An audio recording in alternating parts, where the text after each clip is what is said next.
and virtue to host as the master of ceremony this morning the inaugural session of the International Conference on Rhythms of Happiness. My name is Samdru Chetri. I'm a visiting faculty at the Reiki Center of Excellence for the Science of Happiness. With the permission of the dignitaries on the dais, I now wish to bring the inaugural session in order. May I now invite Archie Banerjee, PDF scholar working on the music and cognition and at the Reiki Center for Santi Sloka, and Gauri Krama Bekal, PhD scholar working on the music and emotion at the Advanced Technology Development Center for Ganesh Vandana, to begin the session with the invocations to the deities.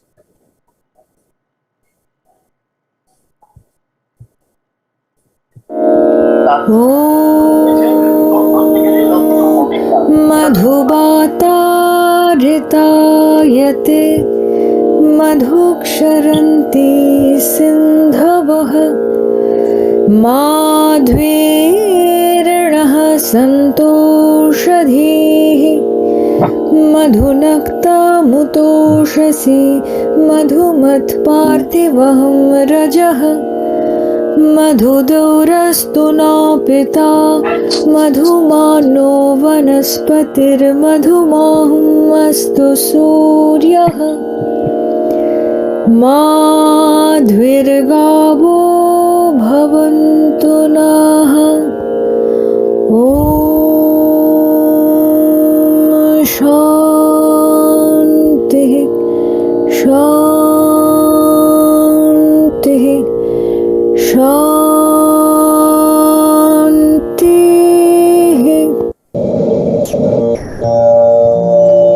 प्रथम सुमर श्री गणेश, प्रथम सुमर श्री गणेश, गौरी सुत प्रिय महेश, गौरी सुत प्रिय महेश, सकल विघ्न भय कलेश, सकल विघ्न भय कलेश दूर से निवारे, प्रथम सुमर श्री गणेश, प्रथम सुमर श्री गणेश। लंब उदर भुज विशाल, लंब उदर भुज विशाल, कर त्रिशूल चंद्रभाल, कर त्रिशूल चंद्रभाल, सोहत गले पुष्पमाल, सोहत गले पुष्पमाल, भक्त बसन तारी, प्रथम सुमर श्री गणेश, प्रथम सुमर श्री गणेश, प्रथम सुमर Shri Ganesh.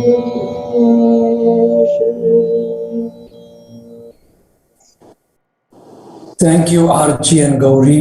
We feel blessed to go forward. May I now invite one of the conveners, Professor Priyadarshi Patnaik, Chairman of the Reiki Center of Excellence for the Science of Happiness, Professor, Department of Humanities and Social Sciences, and also the former head of the department, to brief the dignitaries and audience on the international conference, The Rhythms of Happiness. Professor Patnaik, please. Thank you, sir. It is my honor and pleasure to be here on this auspicious occasion with so many eminent dignitaries to quickly introduce the theme of the conference. So, esteemed Professor Amit Patra, Sri Gopi Chandji, Dr. Reiki, Professor Bhattacharya, and all our eminent guests and participants, scholars and students.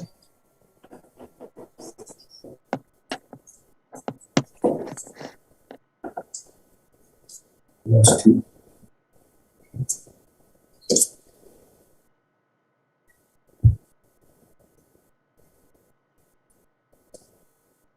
Archie, can you give a call? We lost him. Sure, sir. The office line is not reliable.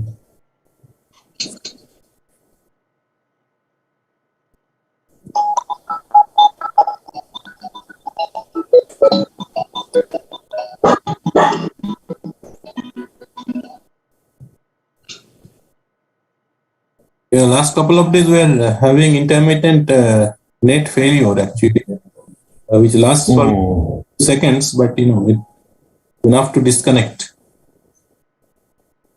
Right. I have been having this since yesterday. Yes, sir. I'm sorry that I got disconnected. I had an alternative arrangement ready where I will not be able to show the PPT presentations and whatever I wanted to share.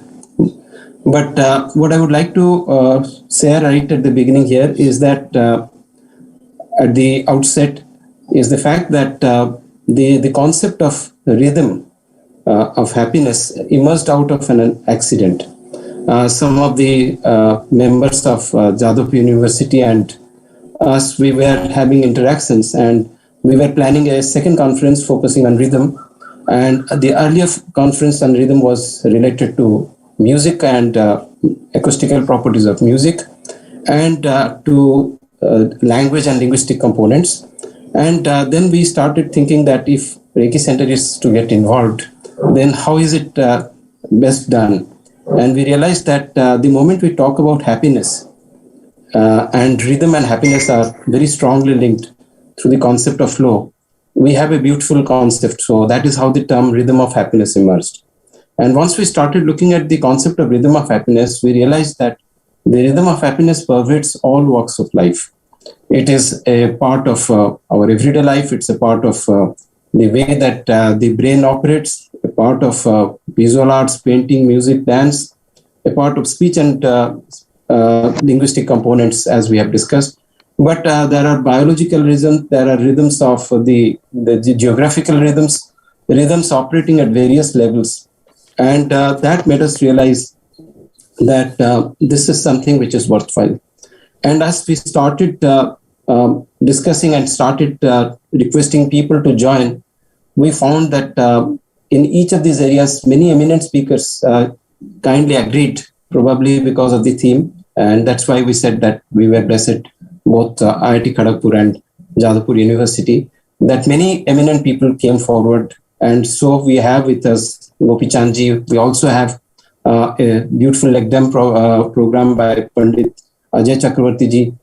We have a very eminent philosopher, Professor Arindam Chakravarti ji from Hawaii University. So we have many other people, eminent speakers. So we have a list of 30 speakers, 35 speakers, and all our viewers here, all our participants, guests, and audience here would be aware of it.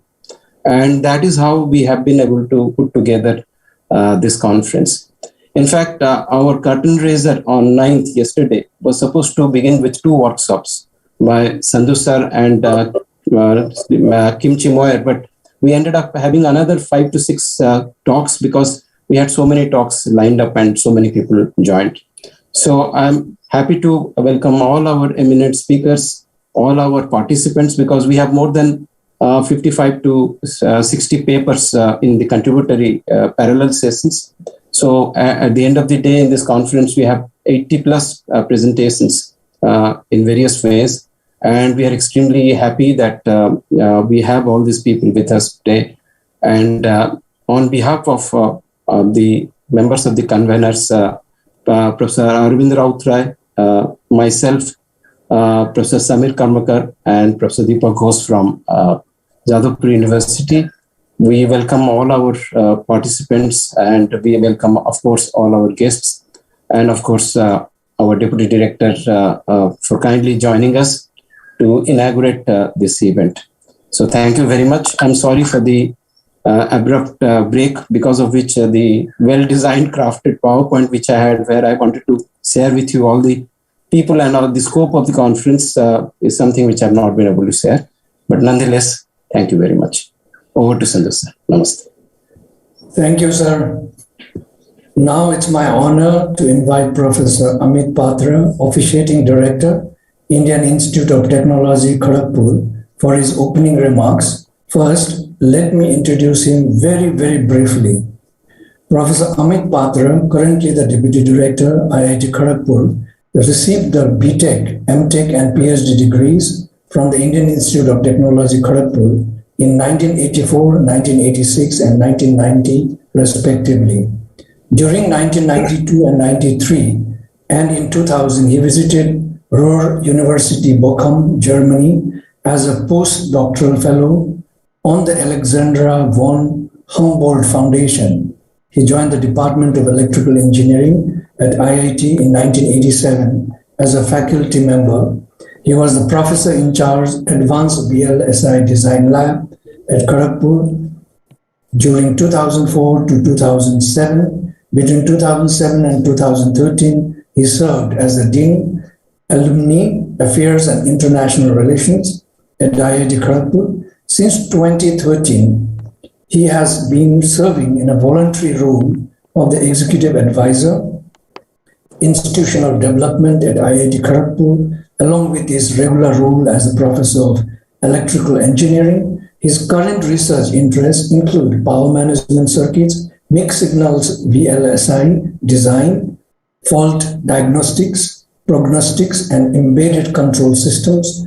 Professor Patra has received many awards, namely the Young Fellow Engineer Award of the Indian National Academy of Engineering in 1996 and the Young Teachers Career Award for the All India Council for the Technical Education in 1995. He has co-guided about 20 doctoral students and published more than 200 research papers in various journals and conferences. Sir, with this brief introduction, the floor is yours. Thank you, Professor Chetri, for those kind words, actually. In fact, it took me back to several years back to some of those awards, which I just got after completing my PhD and all. So thank you, Venia, for reminding me. In fact, these days, these times with COVID and all, are actually the opportunity for us to look back and sort of recalibrate our life. So once again, formally, let me welcome Rekhi Saab, Gopi Chandji, Professor Bhattacharya, other colleagues from Jadavpur University, from IIT Kharagpur, as well as all the dignitaries and participants in this conference. So on behalf of IIT Kharagpur, and on behalf of Director as well as Deputy Director IIT Kharagpur, I would like to welcome you all to this very, very interesting conference. In fact, when Rekhi Saab came up to IIT and discussed about the Center for Happiness with our previous director, we were all very much intrigued. And then Professor Samdu Chetri, he came and then he actually sort of initially, frankly speaking, we were not believing that such a thing can be there. How can you teach happiness, which is something very, very internal.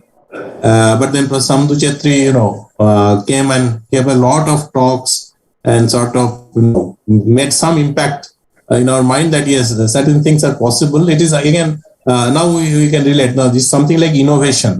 We often used to say that innovation cannot be taught.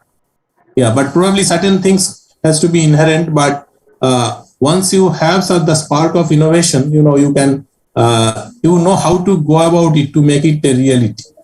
So similarly, in happiness also, many of us may have an idea that how to do it, but unless we are sort of shown the right path, we probably cannot really realize that happiness. And I'm sure, in fact, this COVID period had given a lot of challenges to all of us, and probably all of us have found our own ways of, discovering happiness. In fact, just now before Professor Patnaik explained the theme of this conference, I was not very sure what is this rhythm of happiness. Now I understand that is the connection between the music and happiness, and that's very, very endearing to me. In fact, to tell you frankly, I didn't know what to speak in the inaugural event because I am not an expert in happiness. Although I made it a practice kind of a thing to keep myself happy. So I thought that's probably my private way of staying, happy. And so certain things like, which I believe in and which generally works is that try not to do anything, which will make you feel bad later. So whatever decision you take, if you really genuinely, seriously take a decision which you feel can be justified, 10 years down the line or maybe even more, then I think you will not have that much of unhappiness, because most of our unhappiness comes out, of course, Professor Chetri and others can correct me because I am not a formal teacher in happiness, it is just my thought. But I always felt, in fact, I always have believed in my life that try to do things which will not make you feel bad or repent later, and that probably can give us keep us always kind of happy or satisfied. Not too much of remorse and all that. It's a very difficult thing to do. So maybe if we know more science of happiness, we can do it in a better way. But now that I have found out the link between the happiness and this music, I have to share something which I have been secretly doing during the COVID period. Is that I am not a trained singer, but I have been trying to sing in my own way.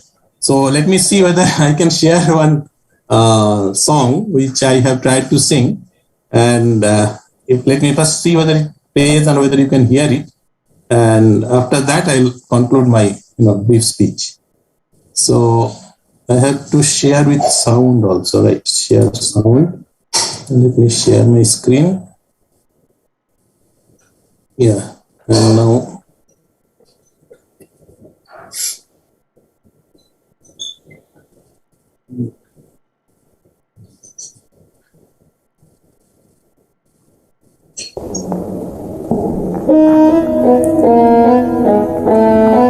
Can you hear anything? Yes, sir, we can hear.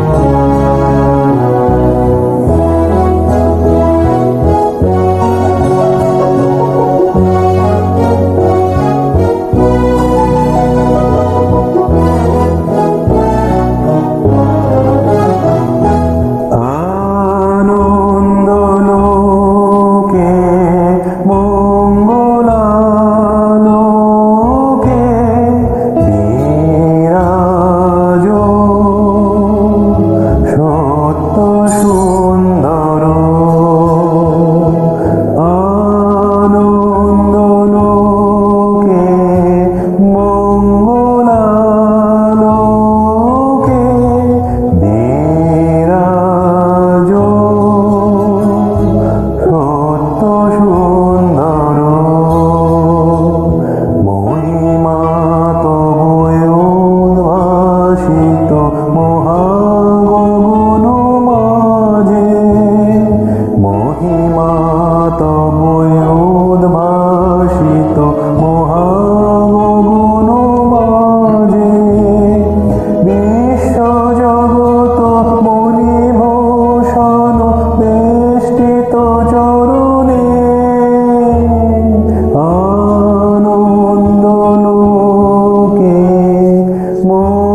thank you for listening to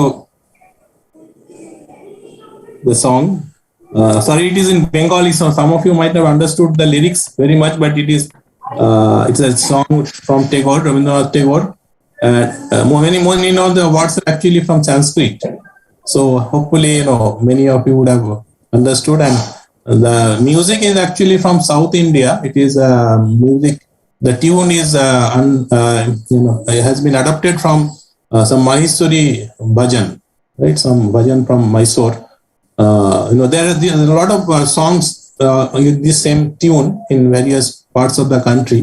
So Tagore had adapted that, and we feel that many feel that actually this is one of the songs which embodies Tagore's eternal spirit of devotion to God, and that was his way of achieving happiness. Many of you might know that Tagore really lived a life where he had so many problems, personal tragedies and difficulties. Of course, he was successful in another way as a poet and as a novelist. He was very, very successful, but he had a very tough and difficult personal life. And the fact that he could actually live through that life and create that kind of literature and music is a surprise. And in fact, so if you really, but I've been following Tagore's, sort of kind of, you can say, fan of Rabindranath Tagore, and I do enjoy his music and his poems as well.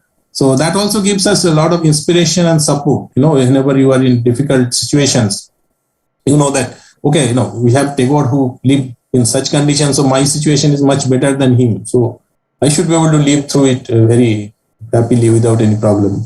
So those are some of my, secrets of my happiness, if you would like to call it. And with this, let me wish all the very best to the organizers of this conference, and look forward to next couple of days with a lot of spiritual and philosophical discourses. Thank you, sir. Thank you so much. In fact, my first thought that came was if we knew, we would have requested you to sing the invocation for this. No, actually, it's a beautiful after hearing the invocation, I got an idea that I can sing also, so it is fine. Sir, you have caught the most essential string of happiness. Thank you for being. Thank you. Namaskar. Thank you. Namaskar. May I now take the honor to invite Dr. Satyendra Singh Reiki, CEO, R Systems, Honorary Chair, Reiki Center of Excellence for the Science of Happiness, IIT Kharagpur, also the President of World Happiness Foundation, and many more. Dr. Reiki founded R Systems in 1993. Dr. Reiki has over 35 years of experience and is one of the leading figures in information technology industry. Prior to joining R Systems, Dr. Reiki held senior management positions with HCL Technologies and DIS, now Synergis, in United States, Singapore, and India. He completed Master of Business Administration from California State University, Sacramento, and has attended several senior management programs from the University of Berkeley and Harvard Business School. Dr. Reiki graduated from the prestigious IIT Kharagpur, India, with a bachelor's degree in technology. He recently sponsored a new center at his alma mater, the Reiki Center of Excellence for the Science of Happiness, which will research on the science behind happiness, and many more such centers are being promoted in India and abroad. He also holds an honorary doctorate, DPhil, Doctorate of Philosophy from Amit University. Presently, Dr. Reiki is the Managing Director on the board of R Systems International Limited. Sir, the floor is yours. We are all eager to listen to your delivery. Thank you, sir. Thank you, Samduji.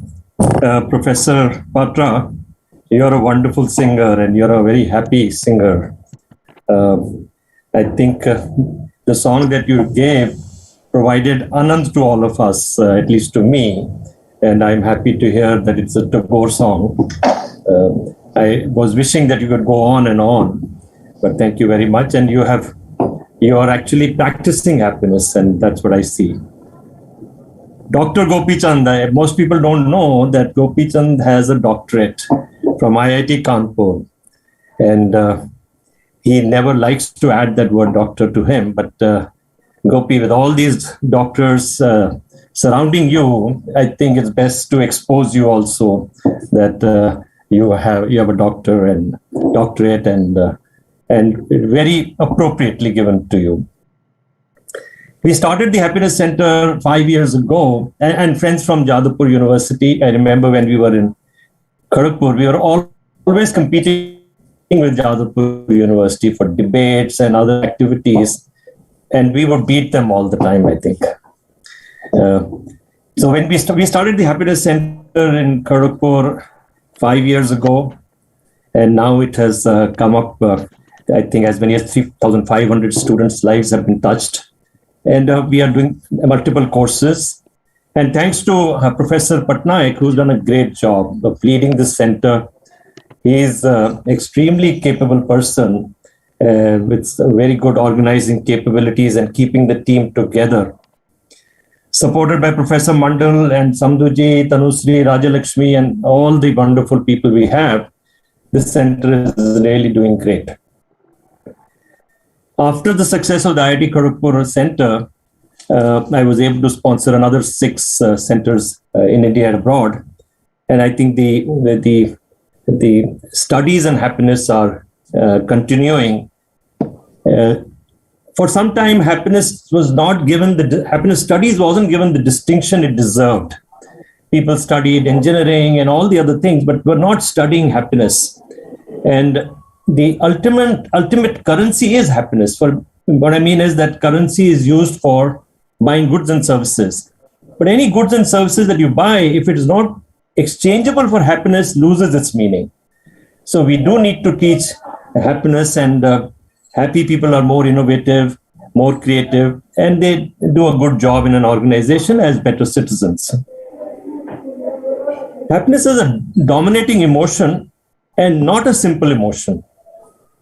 It is built from a number of emotions which get together, combined together, like a unique color gets made when multiple colors get into it. Similarly, happiness has a combination of number of colors of emotions, and these emotions join together, and when they reach a state of happiness, that state of happiness has a certain rhythm. All happiness experiences contain an element of rhythm. We are surrounded by rhythm. There's an underlying rhythm that spans the entire massive universe to the tiniest DNA that we have. There's external rhythm, the sun rising, sun setting, and internal rhythm, which is the heart beating, breathing. All of this are there, and they influence our lives. The body rhythms, which we call circadian rhythms, the sleep and awake state, that influences our life considerably. Natural rhythms, which are there. The important part of these rhythms is they're predictable. The natural rhythms are predictable. We know that the sun will rise. We know that the sun will set. It is not that someday the sun will not come, it goes off for a vacation. And that predictability of these natural rhythms gives human lives and other lives, a sense of security. We know what is going to happen, and we can plan our lives. The other amazing thing about these rhythms is that our body takes a cue from the environmental rhythms, and then there's an internal clock, master clock, which makes the body work. For example, when it's darkness, the receptors in the eyes will sense there is darkness and will send a signal to the brain to manufacture melatonin, which will help you sleep well. So all of this goes on, and we are living in this world of rhythm. So back to the rhythm of happiness, we are surrounded by noise. The opposite of rhythm is noise. The noise in the head, the noise in the mind. And that takes us away from rhythm of happiness. And once we get quietude, calmness, peace, we are in rhythm. For me, in happiness, there are two parts. One is the hedonic happiness, which you get by doing things for yourself. And the other is the eudaimonic happiness, where you do things for others. That's a more meaningful life. While we are independent and we need to do things for ourselves, we have to understand that we are a part of a universe, a part of everybody, and we have to do things for others also. And the blend of these hedonic happiness and doing things for others creates well-being and a rhythm. That's what we must hope for. That's what we must work for. We are independent and we are integrated. Both of them together will make a rhythm. I know we have Gopi here, and I visited his academy, badminton academy. Everything there in the academy works on a rhythm. Early morning, the players are out, they're exercising, then there's nutrition, and then there is physio and all of that. And I think Gopi has provided such a rhythm in that academy, which has resulted in better performance. Sports have to have rhythm, because if I'm playing badminton, the timing and tempo are both important. At the time when I hit the shuttle, and the tempo, the force with which I hit the shuttle. If I do something excessive, the shuttle will go away. So that tempo and timing is what Gopi's academy teaches, and that's why he is producing such good athletes, and he's a man of rhythm himself. I welcome you to the sessions that are going to come in, and we had a curtain raiser one, which was excellent, and I think the next 3 days will also be filled with rhythm of happiness. And I hope you'll find your own rhythm. I want you to attend these sessions, and I actually feel, and I'm reasonably sure you'll find your own rhythm. That will raise you to a level of happiness, which is a happiness of meaning and rhythm. Thank you very much.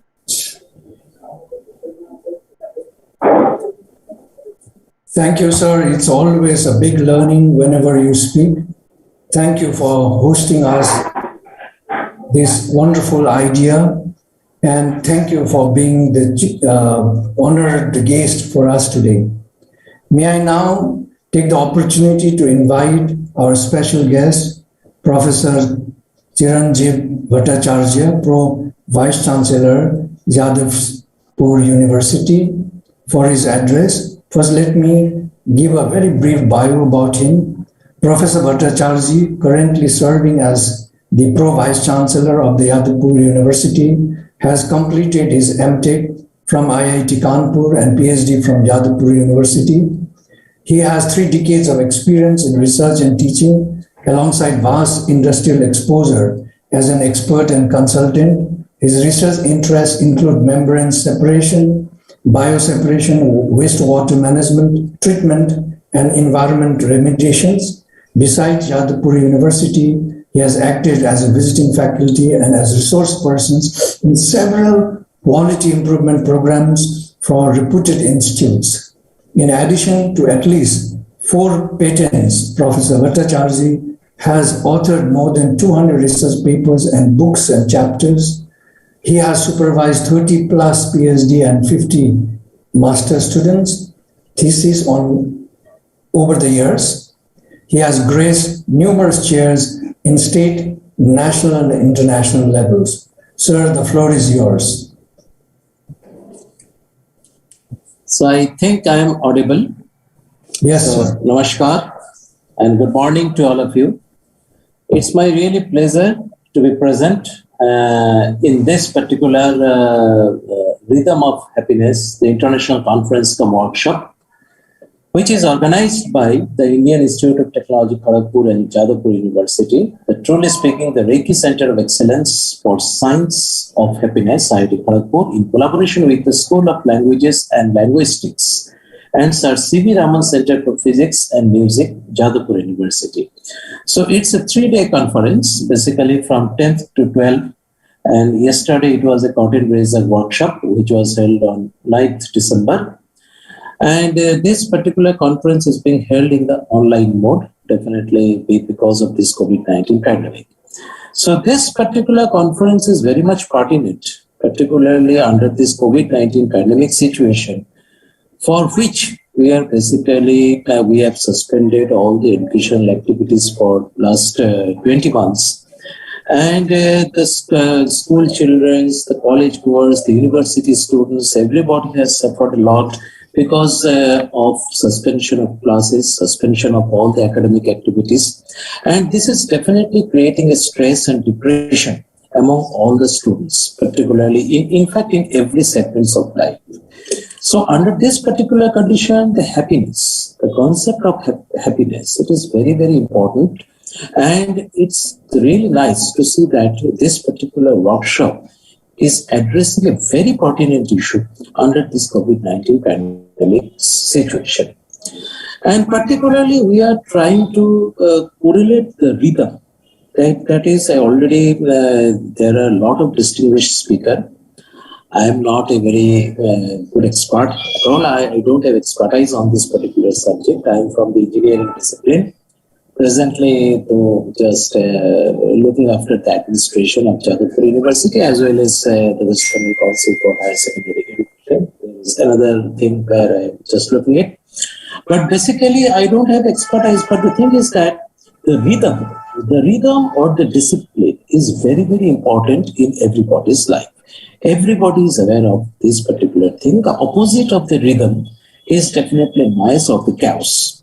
So already a lot of distinguished experts are here. They have already said quite a lot on this particular topic. I was listening through some of it, but in fact, it would have been really nice if I could attend a few of the lectures. But the thing is that I'm too much occupied, and today I do have several meetings. In fact, parallelly, I have logged in another particular workshop on ethnopharmacology. That is a particular different topic, just related to science and technology. So anyway, so basically the rhythm is very, very important. I personally feel that the rhythm and the discipline is definitely key to the happiness. We all know that from the electromagnetic wave to the beating hearts, from the tides to the thousands of oscillations of wonderful musical instruments, everywhere you can find the rhythm.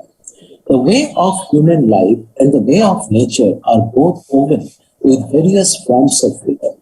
Scientists, researchers, art performers, every other person in this world, in some way or other, is trying to touch that particular rhythm, understand it, decode it, or to simply live it. World, as a peculiar machine of sort, is running with an unbelievable rhythm in all this chaos. We can start with some examples of journey towards understanding this rhythm of life and the effects of rhythm in various aspects of the nature and the human life. In fact, the people we think a lot of things as the chaos, and we are now, the scientists are trying to find the rhythm in the chaos also. So obviously, so that is a scientific study. But whenever we are talking about the happiness, particularly the relationship between the rhythm and the happiness, definitely we have to think about the disciplined life and the rhythm. And particularly, I personally feel that whenever I feel depressed or due to some reason I feel somewhat stressed, a good music, a good rhythm can always give you a lot of pleasure, a lot of happiness. In fact, happiness, this particular term, in fact, it has drawn a lot of attentions over the years, in fact, in different countries, and the researchers perform a lot of investigations on this particular aspect. Happiness is the inner thing of any human being. Say, suppose you are just getting some materialistic thing, say, suppose a car, a flat, a good house, or some very good electronic gadgets, that can give a temporary sort of happiness. happiness, but it cannot give you the permanent happiness. The happiness is a inner one, which one should inculcate on his or her own. A Chinese researcher, He Huang, studies the relationship between the self-efficacy, social rhythm, and the mental health among 764 students for 3 years. To note this finding of that particular research in a nutshell, there was a significant relationship between the positive mental health, social rhythm, and self-efficacy. Positive mental health and the social rhythm significantly predicted the self-efficacy in the following year.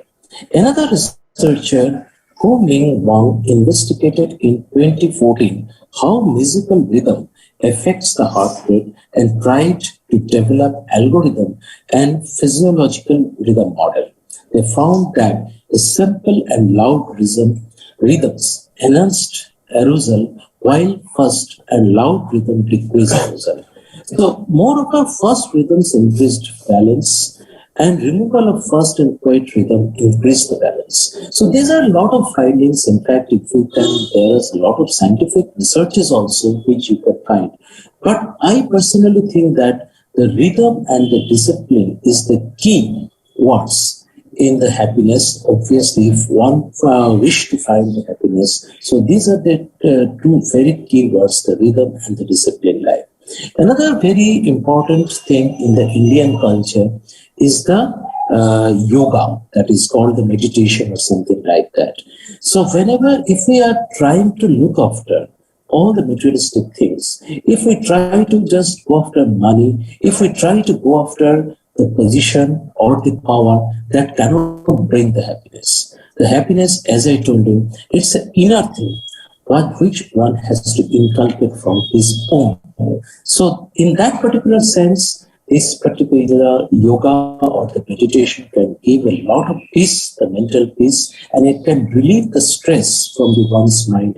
And in that way, it can bring the happiness, at least in one life. So these are the things.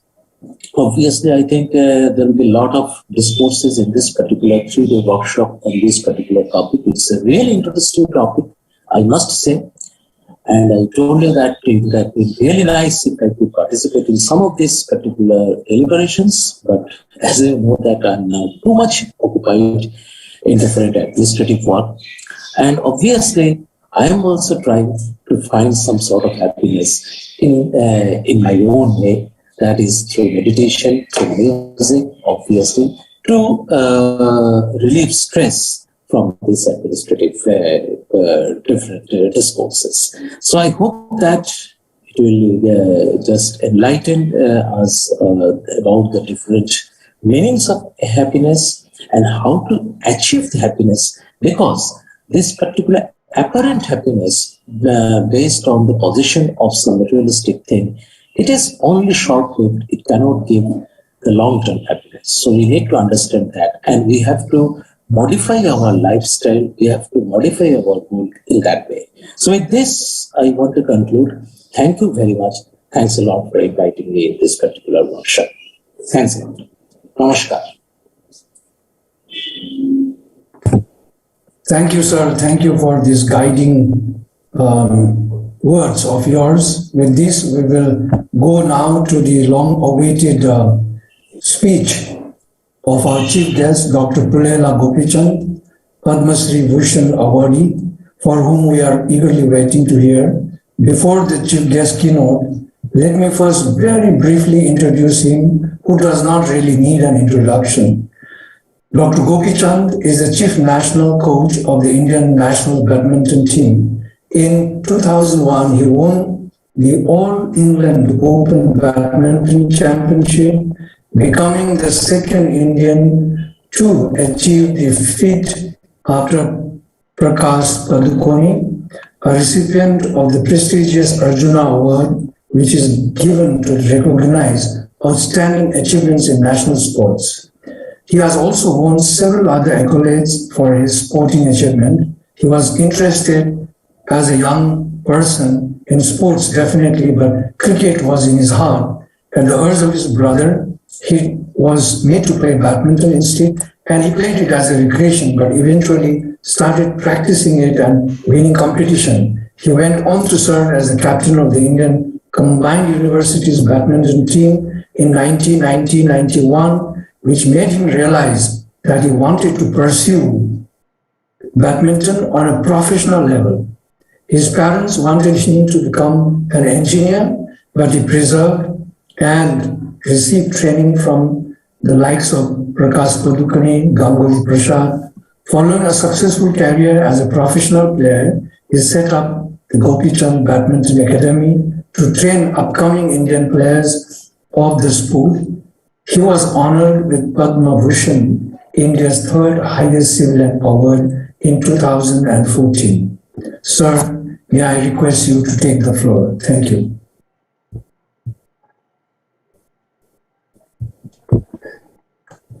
Thank you, Sandhu sir. It's really nice to be here. It just reminds me of a few years back. I went to a conference and they asked me to pick some chits, and there were many things there, and they said you can pick these things.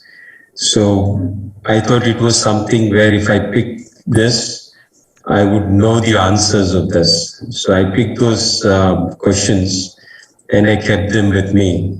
It so happened that they asked me to talk about it, and I was supposed to be the expert. This was a traffic conference where I was one of the group who was supposed to select, and I picked the questions which I wanted answers for, and they asked me to actually be the expert and answer them.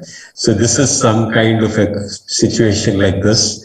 I think I am here actually and not at all qualified to be here, although Reiki sir calls me a doctor.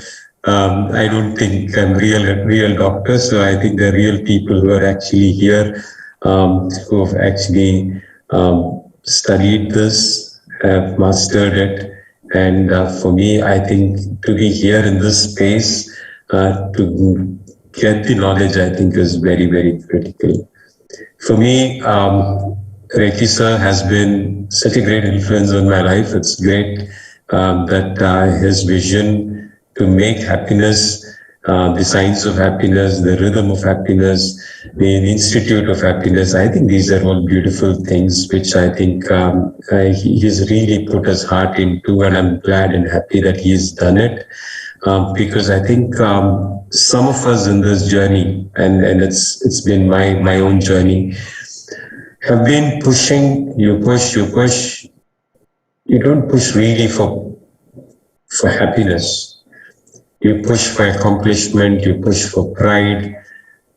And somewhere in the journey, happiness also loses its value. You're not able to enjoy the accomplishments, enjoy what you've done, and you actually end up not being happy. And I've seen many achievers not being happy. And I think that's something which is very critical, because somehow, as much as there is a rhythm to happiness, I would think that there's a rhythm to life. And all of us don't go up all the time in life. As much as people recognize me with my success as a player, as a coach, I see a lot more failure every day than anybody would see in a normal life, because I see kids failing. Because in education, I think you're all the lucky ones in some sense, because 95% of you will pass and go through. And in sport, it's the other way around. It's 95% of them will fail. So it's almost like you're living with failure day in and day out. And just that the spotlight is on the people who are successful. The spotlight is on your own life of success. So the failure gets camouflaged. So till the time you don't look at those spots, you're living a very superficial life. And the day you look into those spots, then you can't rest, because there's so much of failure around, there's so much of depression around, that the little bit of happiness cannot camouflage the failure and the depression which is around. Because when a tournament happens, people see the one winner, but there are many, many of them who've actually lost. And we don't even come to hear of them, but their stories are sidelined.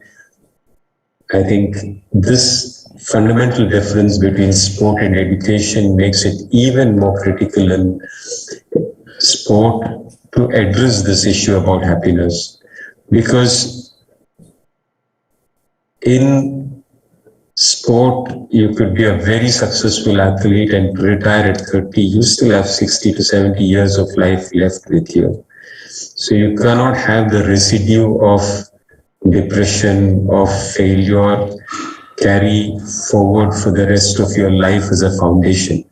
So I think it's very, very important that we need to change that then and there so that the foundation is of character, of ethics and values, of happiness, and the lessons which they learn about sport actually bring you to make you better human beings and more successful human beings rather than bring them down. So this is something we actually live through in life.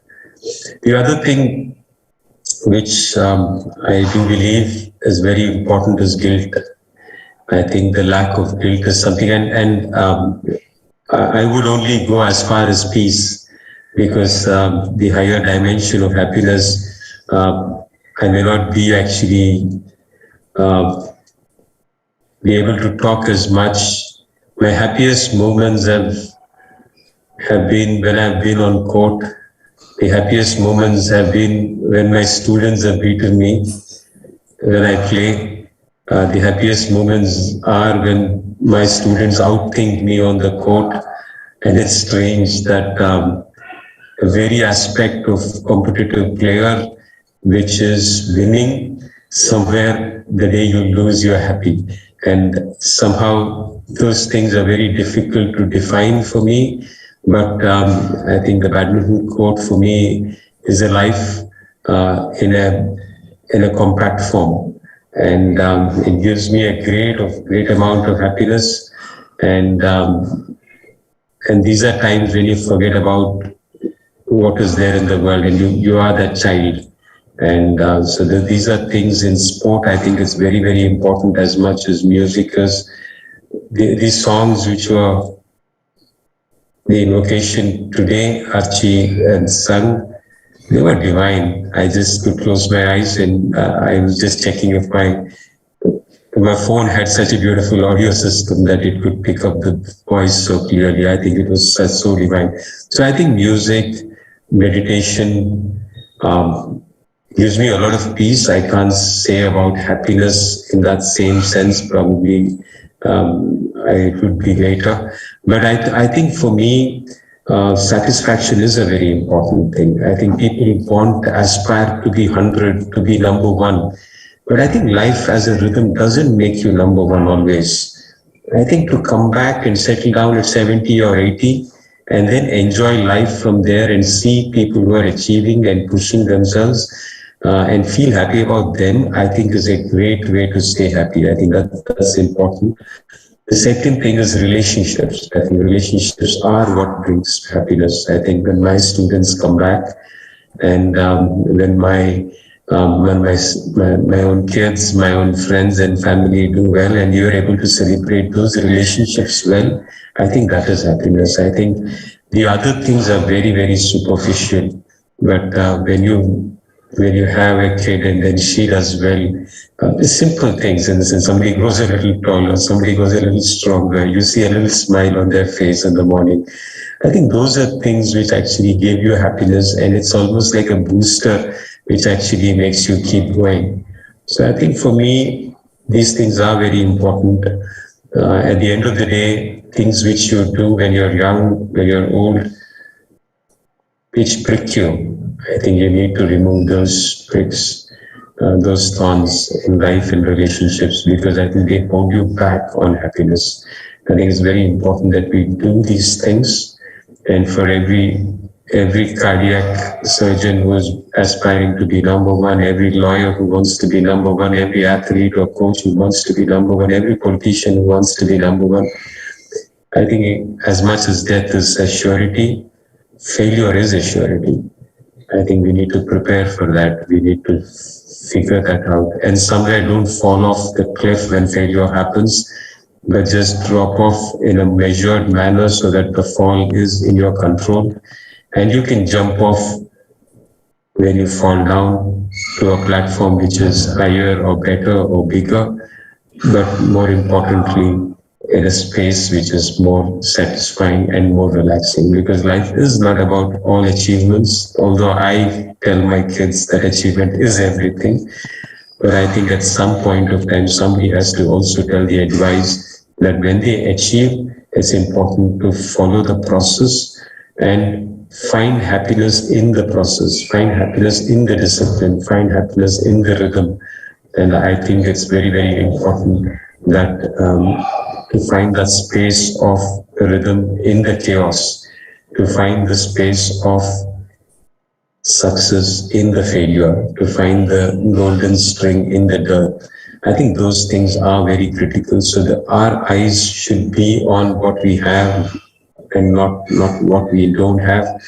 Our eyes should be on figuring out the good parts of life and the blessings of life rather than what we don't have. I think this is something which I really think has been my own journey.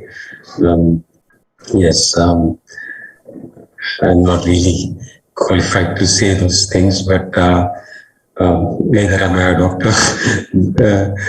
But thank you so much. Reti sir called me, so I'm here.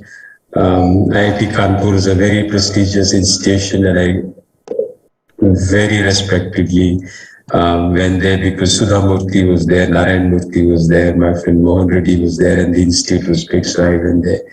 And I do believe that people who are here in IIT Kharagpur and Jadavpur University are really top stars in their own field, and I wish them all the very best. And I'm so glad and happy that Reti sir does these things, and he goes out of the way to actually ensure that people's, at least the people whom he knows, are pushed towards happiness. And he doesn't like the logjam of people going down. I think so happy, sir.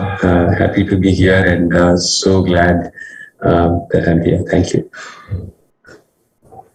Thank you so much, sir. It was definitely a blessing to have you here with us today.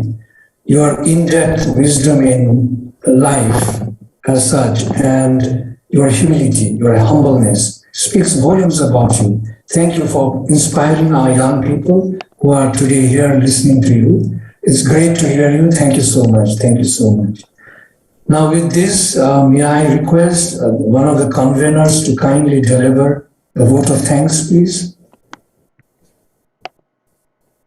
Thank you, Professor Samdu Chetri, and namaskar to all of you. Good morning, everyone.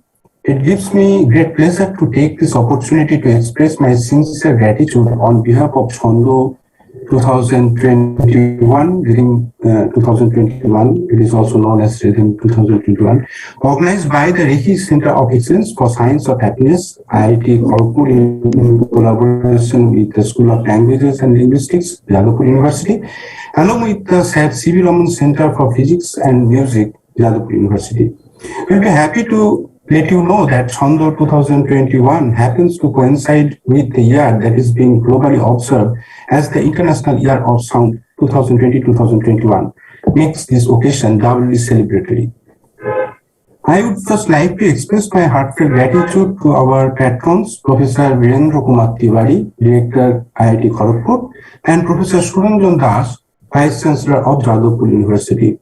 I would like to thank our guests, Professor Amit, Patra, Deputy Director, IIT Kharagpur, Dr. Satinder Singh Lekhi, the Managing Director of Art Systems International Limited, Dr. Chiranjeev Bhattacharya, Professor Pro-Visi, Jadavpur University, and Sri Pulaila Gopichan, the Chief National Coach for the Indian National Badminton Team, and the recipients of several honors both at national and international levels.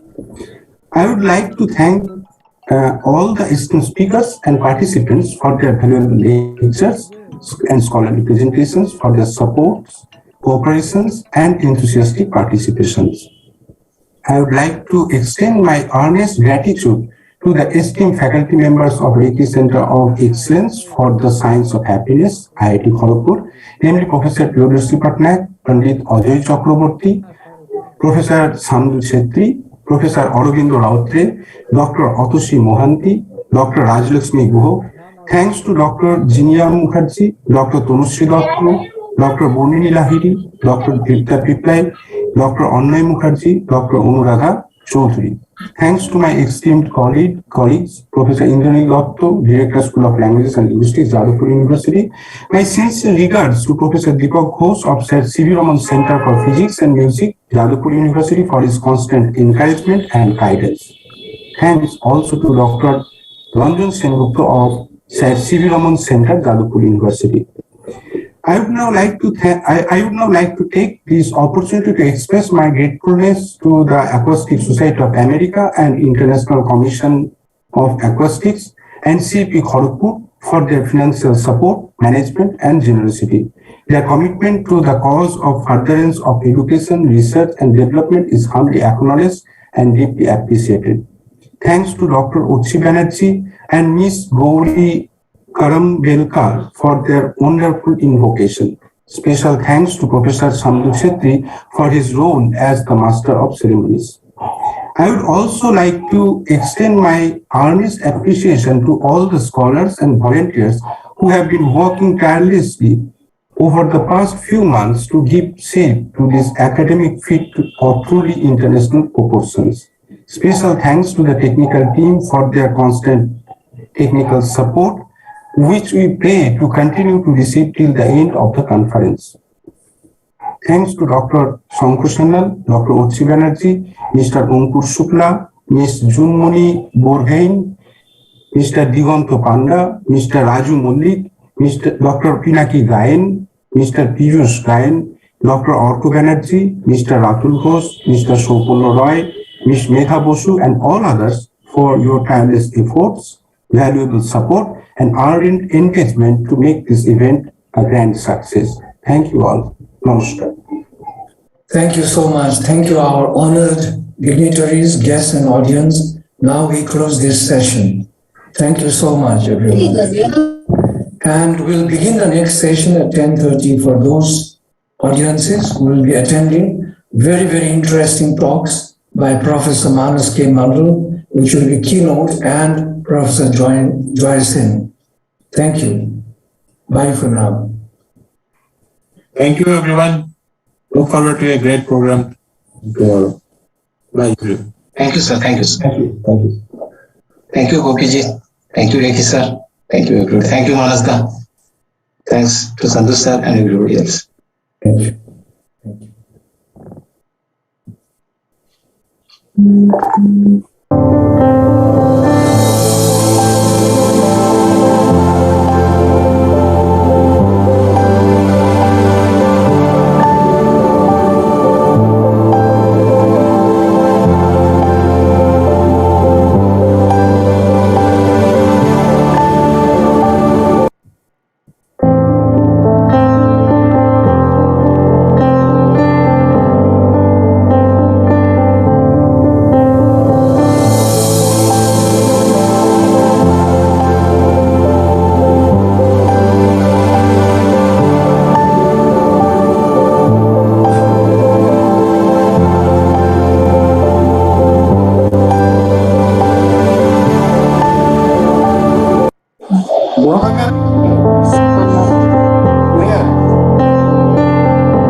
So I'll request Manas sir if he wants to share the slides.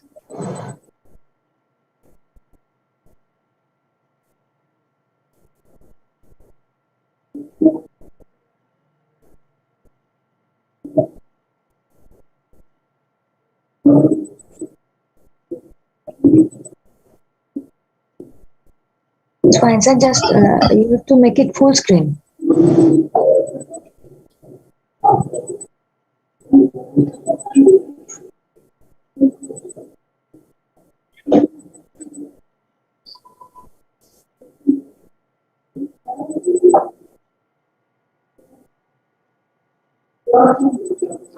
So, have you made it full screen?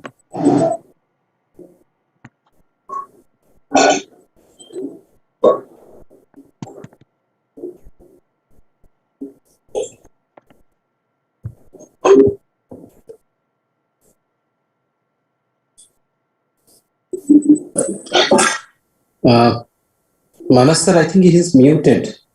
So if you can unmute and Okay, 1 minute, just 1 minute. Manas sir is muted.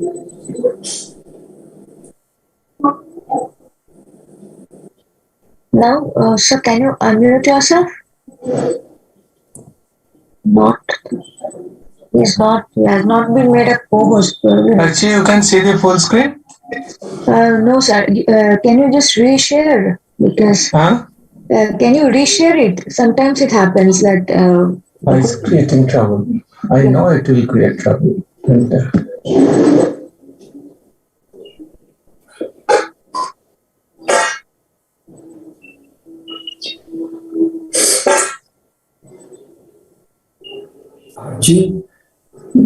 Archie, Yes, sir. these sessions are for 40 minutes or 30 minutes? 45 minutes, sir. 30 minutes, around 35 minutes talk. so now it is full screen, Manas sir. Okay. 30 to 30 Now it is full screen. Manas sir, it's now full screen. Okay. followed by question answers. All right.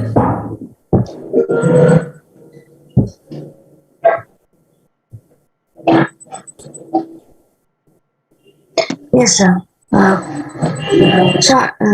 Your audio is working perfectly, right?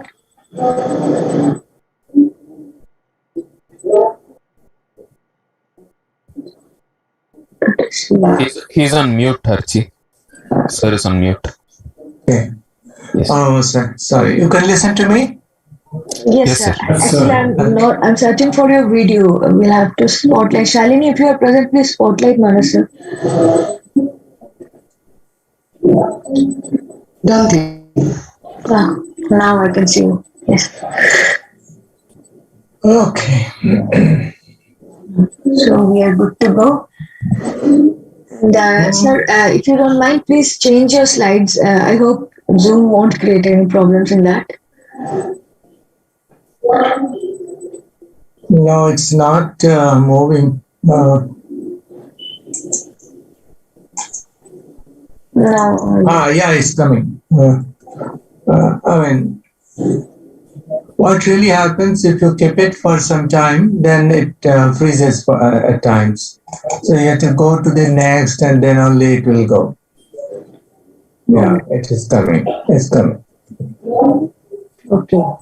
Okay. 2 more minutes to go.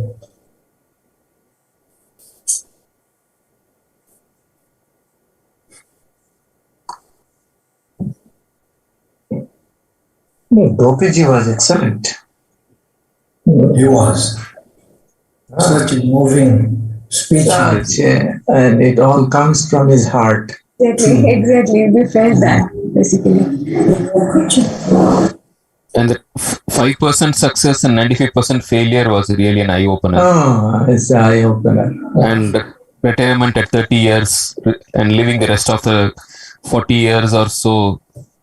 95% people have to lead a retirement life after a failure, which is, yes. I think we need to do something about it. I think it gives us a second thought that are we on the right track? He experienced it in a hard way, and Do we take chance? I'm talking about next generation. I'm not talking about myself. I've lived my life, so I can use my experience too. But the question is, his experience, it must be shared to every citizen of this country.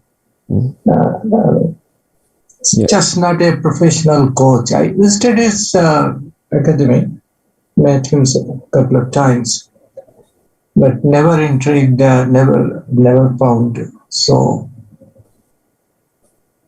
encouraging. Yeah, Archie, I think we're ready to go. Okay. Archie?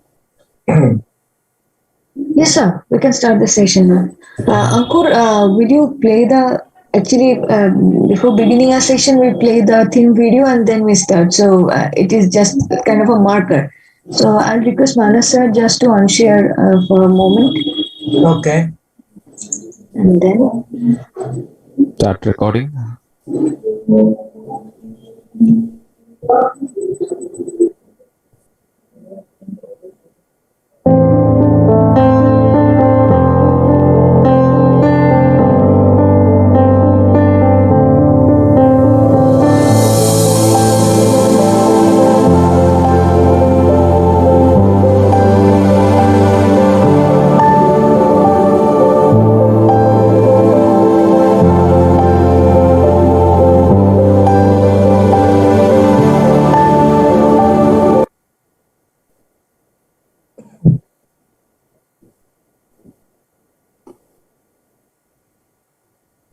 Thank you, sir. Over to you. So, of course, we welcome Professor Sandhu Chetri from our center, on visiting faculty at Reiki Center, who will be moderating this session for us. Over to you, Sandhu sir, for introducing our esteemed speakers, Professor Manas sir and Professor Joyson after that. Thank you, Archie. I'm humbled to be asked to moderate a talk of a figure whom I consider very high and wish I was a small part of his knowledge system. Professor Manas K. Mandal, Distinguished Visiting Professor, IIT Kharagpur. Professor Mandal's research contribution to the field of psychological science spanned over 40 years with primary focus on affect processing in the brain. While at the Indian Institute of Technology, Kharagpur, Professor Mandal pursued the domain of behavioral neuroscience in normal human behavior, in which he explored the difficulties faced by left and mixed clumsy handers in the society. As the Director of Defense Institute of Psychological Research, DRDO, he engaged himself in a large number of activities towards human performance, development of the community of armed paramilitary forces, national security guards, CRPF, etc. With this very, very brief introduction, I invite Professor Mandal to deliver his talk on biological rhythms affects our mental states. The floor is yours, sir. Thank you, Sandhuji. Let me first share the slide. Let me check it. I'm sure it's visible to all of you. Yes. Yes, okay. Okay. So once again, it's a pleasure and privilege to be amongst all of you this morning. For me, of course, this evening, because I'm slightly away from the country. Nonetheless, it's a joy always to be part of all of you. And I'm also a part of the center and a proud citizen of the institute where I had been teaching for quite some time. Well, before we go into the preliminary areas of my talk, let me have a recollection of what has just happened. It's more than what I much more than what I really expected from all the dignitaries. Particularly the last speaker, Gopi Chandji.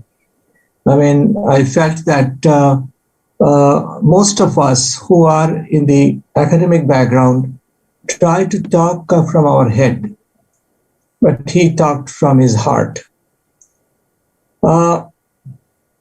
Teachers normally try to mix head and heart, but when it comes from the heart exclusively, then the understanding of the subject matter becomes much better. So it's a reorientation of the thought process, what happiness is all about, and what is rhythm of happiness. As everybody said, I'm also not an expert of happiness, neither on rhythm of happiness. But over the years, I could sense that there is a palpable thought process going on everybody's mind, particularly post-pandemic, that how to find happiness. What we inculcate in IIT Kharagpur is the science of happiness, the practice of happiness. IIT Kharagpur में SS लिखी है, एक पूरा school बना दिया. So the idea is that when we introduced happiness in IIT Kharagpur, the idea was not to make people happy. The idea was to increase their mental aperture, to develop innovation, insight, awareness, orientation into their mindset, rather than just trying to make them peaceful, comfortable, and having some pleasure. That's the fundamental reason why Rekhi-ji introduced science of happiness. We had long discussions with all our colleagues, and we found that this is the way we should actually progress in the science of happiness. We also thought that the science of happiness is just not a target or a destination, what Gopiji was trying to tell all the time, that you achieve something, but you are never happy. You try to be happy with some kind of betterment, but that happiness never comes up. So ultimately, you get frustrated. And the third thing that we wanted to achieve is that telling students that it's never a destination, it's always a journey. It's not sufficient to be happy, you also create happiness for others. So with this preliminary thought process, we tried to understand the science of happiness and the practice of happiness from a transdisciplinary concept. And the transdisciplinarity has come truly in IIT Kharagpur from various sources, from many engineering departments along with the humanities and social sciences. The idea being to churn out happiness wherever and however, whatsoever it is possible. Today, we are in this conference of Rhythm of Happiness, is to find our way to be happy once again and create happiness for others through certain rhythms. Now, the rhythm is a very important concept because rhythm are certain pieces of sound in some time span, in a temporal space. And that rhythm, generally when we try to think about rhythm, we believe that it's all about performing arts, it's all about dance, it's all about music, and so on and so forth. Rightly, the other colleagues of mine who was there in the inaugural session spoke in depth, telling that the rhythm is a much bigger concept. It's an all-pervasive concept. In fact, rhythm is there everywhere. We fail to find it from time to time. And if we don't find happiness, we don't find rhythms in our happiness, ultimately we are going to be unhappy. So once again, I'll refer about Gopichand's last version of his talk, that you achieve something, only one person becomes happy, others become unhappy. Actually, the person who is achieving something, winning the game, is also not happy. The reason being that he sets a target for himself after winning the game. So, at some point of time, the person who won the game also thinks that probably he is unhappy because he could not achieve the zenith. So, we call it as apprehension of hypothetical missed opportunity. 99% of the people feel that they did not pursue a right way, without realizing that they can pursue happiness had it been a good thought process. So many people actually develop happiness through their journey. 3 ways we can develop happiness. One is through power, one is through affiliation or relationship, and one is through achievement. So we are misled at times that probably achievement will give us happiness. We are misled at times by the thought that probably power will give us happiness.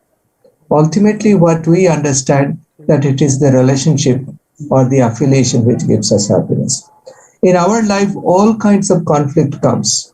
Power, achievement, and affiliation. Our interest, ability, and expectations, they are always in conflict. Our duty, family, career, they are always in conflict. Our sense of value, our social aspiration and realities, they are all in conflict. The problem in happiness, probably as I understand, that we fail to prioritize amongst these conflicts which one to be considered as the primary goal of our life. So if achievement is our primary goal, then probably we'll ultimately become unhappy. But if affiliation or relationship becomes our ultimate goal, we'll find a rhythm in life. Likewise, in value, social aspiration, reality, we believe that, well, if we go by reality, probably we'll find value, we'll find happiness, we'll find rhythm in our life. That's also not true, probably. Ultimately, we have to prioritize amongst all these conflicts which one will give us happiness. And since we fail to prioritize our conflicting conditions, we remain unhappy. So, the point I'm trying to mean here is that in order to be happy, we have to find a rhythm. My personal capability or professional research is mostly in the area of neurosciences. So instead of talking in philosophical terms, I thought I'll talk to all of you about how our natural rhythm affects our mental state. I'm also a psychologist, naturally a neuropsychologist.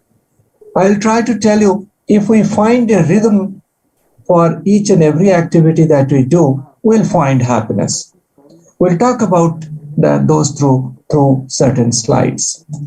Let me first make a presentation on rhythm. Now, rhythm is everywhere. We have, as Rekiji has mentioned, that we have rhythms of nature, that is day and night, the tidal ebb and flow. We have rhythms of life, birth and death, childhood and old age. It will all come in rhythm. We have rhythms of sound, tempo and duration. We have rhythms of noise and silence. We have rhythms of body, breath and heartbeat. We have alpha and beta brainwaves. We have rhythms of mind, cognition of emotion, happiness and sadness. So we have rhythms everywhere. We only fail to find it. We only fail to perceive it. When we try to perceive it through chaos, we become unhappy. So there is rhythm everywhere. My point of concentration today would be on biological rhythm. Because I believe if our students understand that if we can set our biological rhythm with the rhythm of the nature, then our optimal performance will come. Now, this optimality is very important in life. Reason being that unless we are optimal, we would not be able to do our best. And to develop optimality, we have to understand what kind of rhythm our body does have, what kind of rhythm the nature does have, and how to develop a synchrony between biological rhythm and the natural rhythm. Now, Rekhaji also mentioned about circadian rhythm. And circadian rhythm is a very technical term. Actually, there are 6 kinds of rhythms we talk about in nature as well as human system. In human system, we call circadian rhythm, ultradian rhythm, and infradian rhythm. We all know that we sleep for some time and then we stay awake for some more time. In fact, we sleep around 6 to 8 hours and stay awake for the rest of the time. They come in succession, and there is a 24-hour cycle. And within that 24-hour cycle, something happens automatically. Like if you are very good in sports, certain things will develop automatically. As I said, your optimal performance, if you can sustain over a period of time, you will achieve temporality. If you want to achieve temporality at the peak level of your performance over a period of time, then you have to bring some kind of synchronicity. And that synchronicity would require certain resources for you. And that resources will come from your biological resources, social resources, psychological resources, personal resources, ecological resources, all kind of resources. And you would be able to synchronize those resources if you are following the rhythm. And finally, if you follow all such rhythm, you will develop automaticity. Automaticity means you do not have to try to find rhythm. Rhythm will come to you automatically. So, circadian rhythm is a 24-hour cycle in which we follow certain pattern, which is a 24-hour cycle. And there is something called ultradian rhythm, which is less than 24 hours. Like every 3 hours during sleep, we have dreams. We get dreams every 90 minutes, roughly about every 90 minutes, called REM cycle, that is rapid eye movement cycle. So if you are in the midnight, sleeping at the midnight, at 3 o'clock, you'll get some dream. At 6 o'clock, you'll be getting some dream. If you continuously sleeping, then maybe around 9 o'clock, you will be getting some kind of dreams. So these dreams also come with some kind of rhythm. And this rhythm is so important for our brain. The reason being that the moment you have a dream, the brain gets lubricated with new influx of oxygen to increase vascularity within the brain. So it's very important that we dream well, we sleep well. And if we sleep well, then definitely our wakefulness will also be well. The idea is that the circadian rhythm, ultradian rhythm, which are fundamental to human system, if it is regulated, you do not have to try to find happiness elsewhere. You will find happiness within your own system. There is something, of course, called infradian system, infradian rhythm. That rhythm is also linked to human system in some way. For example, in women, the menstrual system is actually infradian system. The migration, the hibernation, the reproduction cycle, they all come through rhythm. Just try to understand that what are the different patterns of rhythm in the nature. And you will find that something is coming cyclically through certain rhythm. But in nature also you will find some kind of rhythm which is called chronobiology. That is based on certain temporal sequences. Certain such rhythms keep coming. Like tidal rhythm keeps coming at every 12.4 hour. I mean, high to low tide. Like lunar rhythm, it keeps on coming. I mean, it follows the lunar month, 29 days, 0.5 days, something like that. It's very relevant to marine life. It's relevant to, many things in our lunar cycle. We have a genetic rhythm also. Rekiji also talked about certain genetic oscillations. Genetic oscillations means in a given day, in a given time period, in a day, the genetic expressions, the gene expressions are the best. So, unless we understand that what is the optimal time period where our performance would be the best, we'll not find rhythm. And if we do not find rhythm, we'll not get into the flow. And if we don't get into the flow, the so-called success, which actually comes after, which brings some kind of happiness, will never happen. So I thought I'll familiarize people about the biological sequences and rhythms of our life. Not that these are my own observations. These are all well-researched thought process. Some people still call it as a pseudoscience. I mean, not a full science, but today, as of now, we know it has achieved the status of a full science. So for human system, if you look at this figure, right at midnight, or maybe let us take one anchor as 6 a.m. in the morning. 6 a.m. at the morning, what really happens in the midnight? Once again, Dr. Reiki talked about melatonin secretion.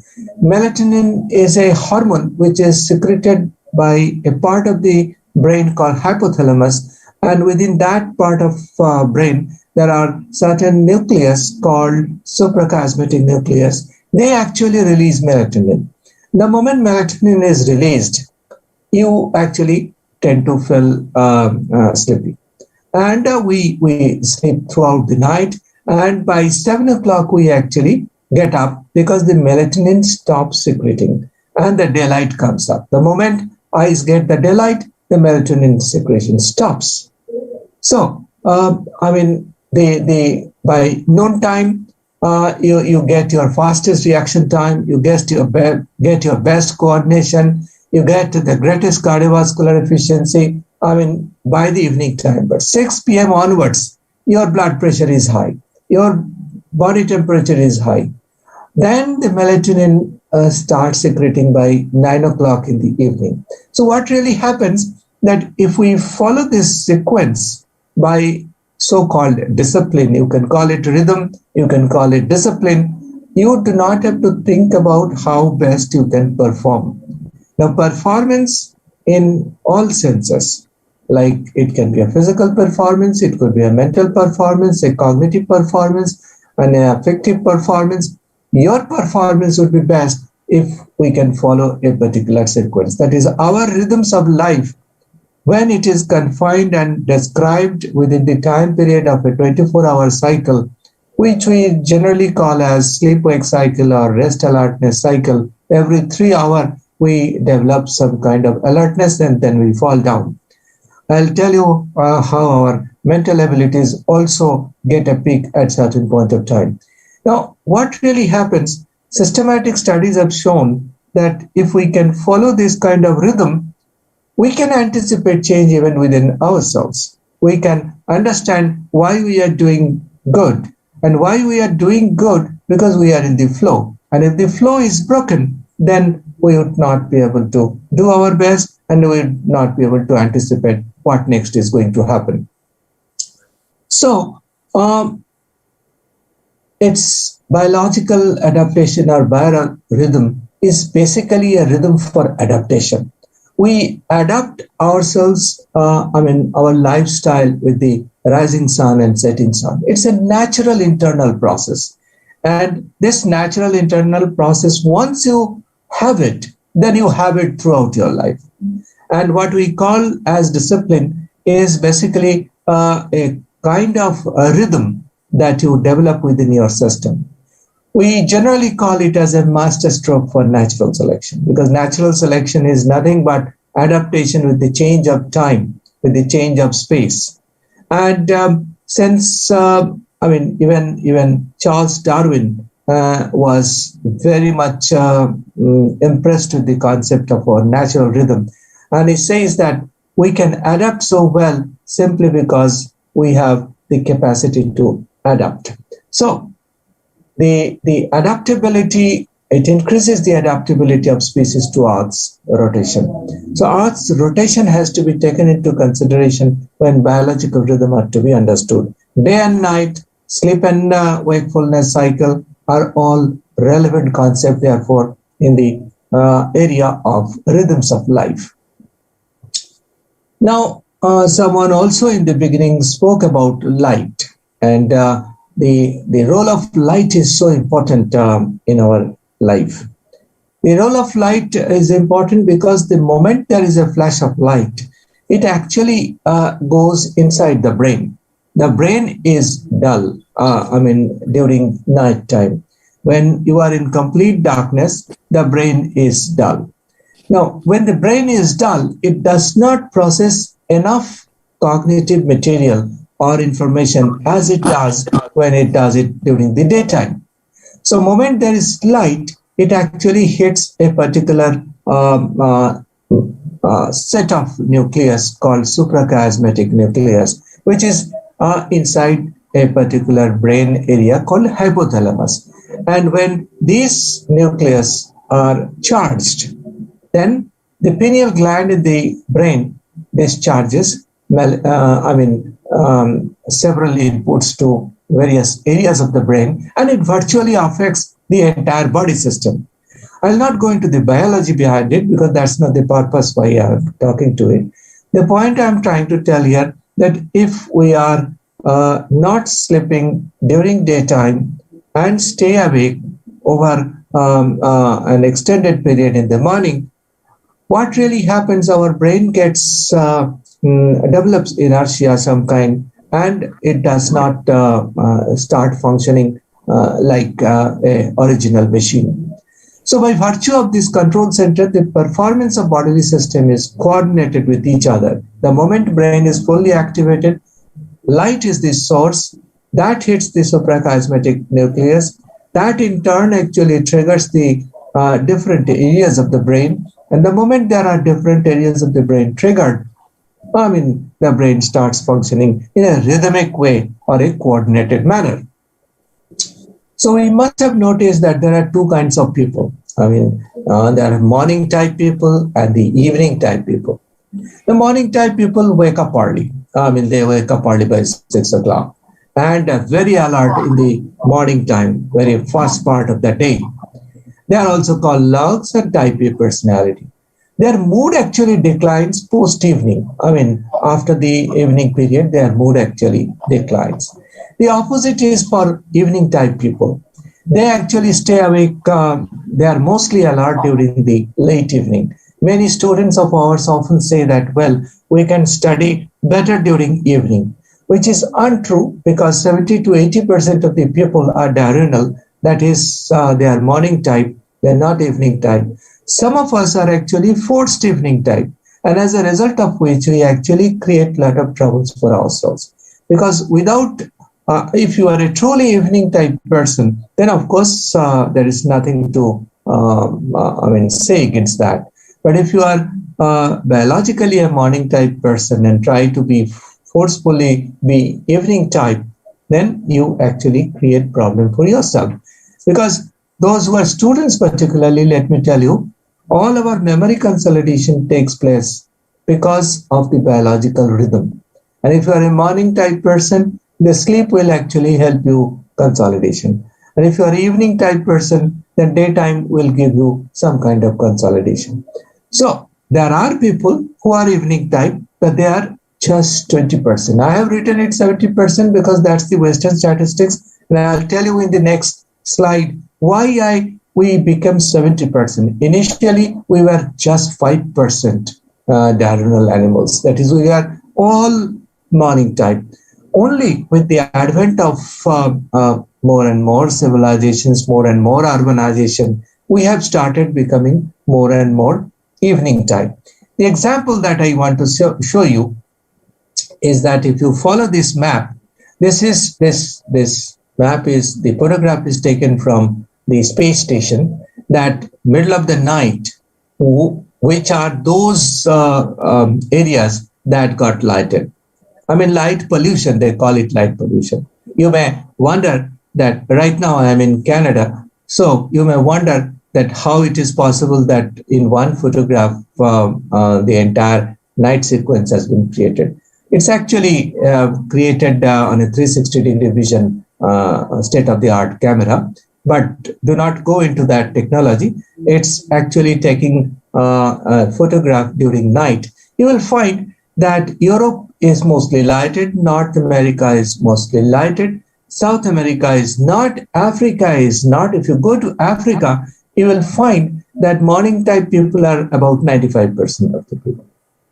If you go to India, you will find that in India, we have started becoming more and more, evening type, because there is light pollution. Even at night, you get a lot of light. And particularly the mobile habits, the blue light actually suppresses our biological rhythm.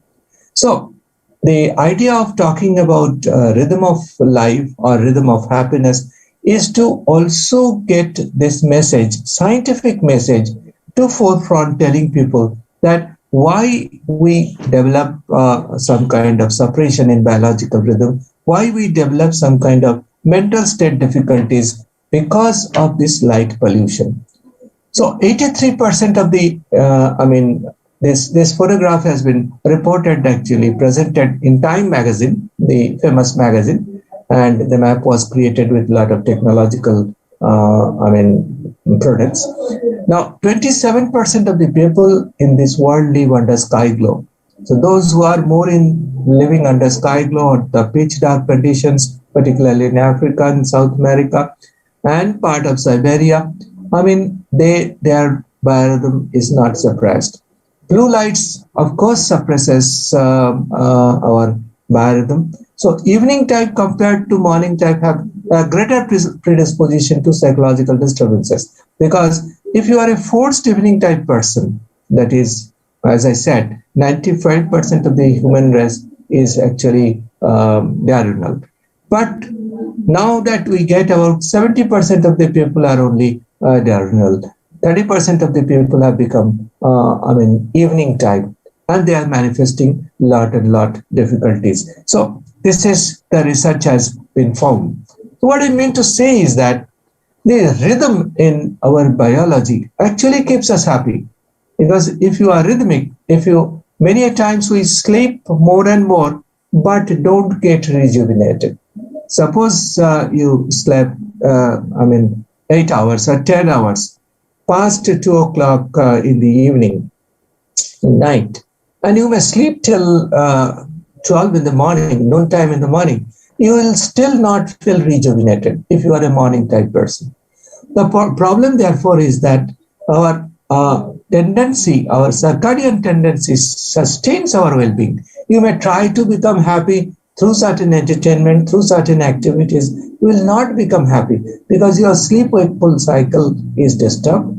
Your productivity and alertness will go down. Your body temperature will fluctuate because the body temperature starts picking up in the evening time, and during sleep your body temperature goes down. And more often the cyclical hormonal balance, which I call it TDSO, Dr. Chetri calls it DOSE, both are correct actually, the endorphin, dopamine, oxytocin, and epinephrine. These are the hormones which are released when the brain is truly and optimally affected.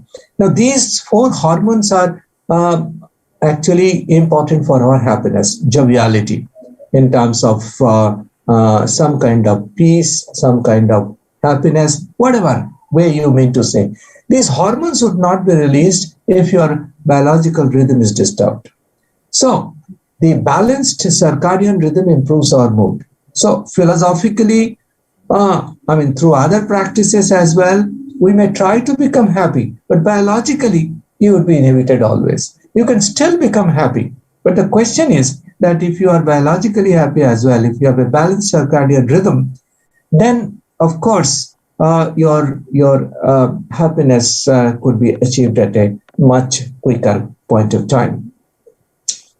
Since I'm talking my target audience, I thought maybe more of students. So I thought I will also tell them that how this biological rhythm helps in our academic achievement, in our cognitive abilities. And if you follow this card, these are not my studies. I have given all these references for this. This is a long-run study. And this study suggests that if you get an 8-hour sleep episode, then the best of your performance in the day comes in the morning time. Then there is a slump in the afternoon. It picks it up for a certain period. Then slowly it goes down. And so if we believe that being a morning type person, I'll be able to achieve my best if I study more at night, it's a misconception. Scientifically, it has not been proved. So the study suggests that sleep-wakeful cycleness needs to be regulated. And that regulation has to be done. I mean, we may call it in a layman's term as discipline, but we need to regulate it.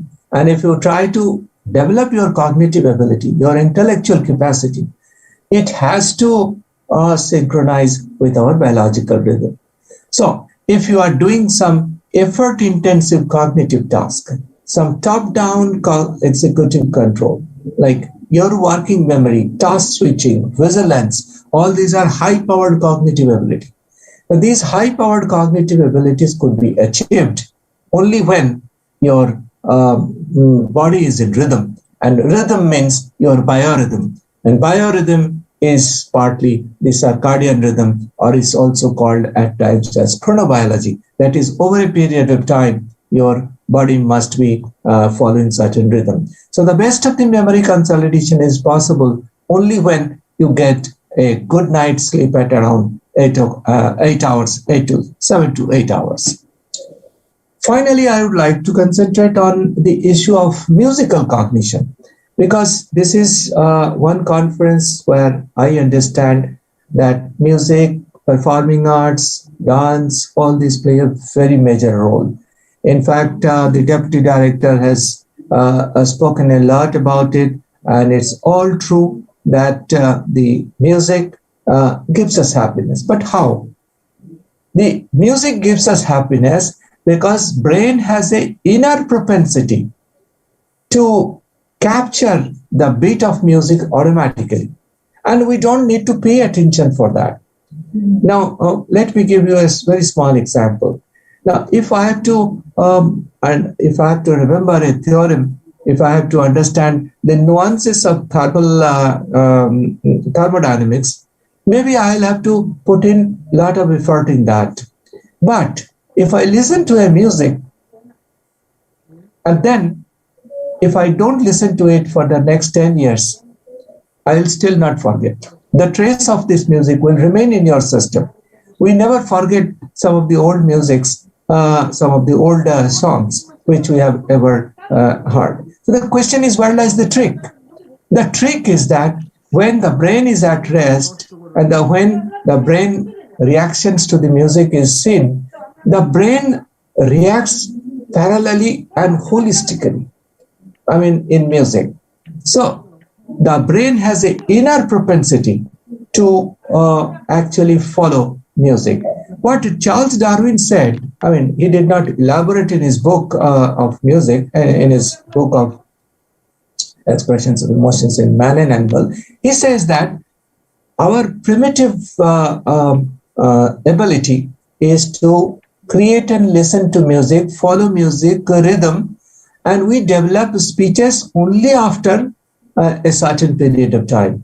So maybe 2 billion years we took in order to be what we are today. But initially we did not have speeches, we did not have languages. How did we develop this? Now, Chomsky, of course, had his own theoretical issues. He did not deal much with the evolutionary part of it. But if you follow Charles Darwin, you will find that he says that music is something which is hardwired within our system. And that's what we see when music is played and you are doing nothing, and the functional magnetic resonance imaging will show many parts of your brain is vibrating. And these are hard evidence. One doesn't have to philosophically tell that music helps us doing all these things. You will find it. And the second most interesting finding that we have found in the, not me, of course, through other scientific researches, is that even if you don't tap your feet, even if you don't follow a certain beat, we have found the motor area in the brain actually resonates. And without doing any motor activity, if the motor area of the brain is activating, it means music is getting into our brain in a fashion which we do not realize that it is entering into. So it is a very unconscious way the brain actually captures such kind of music. So I have written therefore a study of Cannon and Battle suggests that the regions of the motor system are active even in the absence of movement, even in the absence of movement. So the brain's ability to pick up the beat of music automatically without paying attention is something very, very astonishing, and a lot of people can actually do research on that. My final thought is about certain questions. If people are interested in taking this rhythm, concept of rhythm, happiness, music forward, then some thoughts I presume are very relevant. That how music is related to evolution and biorhythm. Will it be able to reset our biorhythm if I lose my biorhythm? Suppose I have a jet lag, I have a night shift work, and is it really possible? If someone has got a mental problem, will music be able to reset our thought process? Will that be able to reset the whole rhythm which I have lost, either for dysrhythmia or arrhythmia?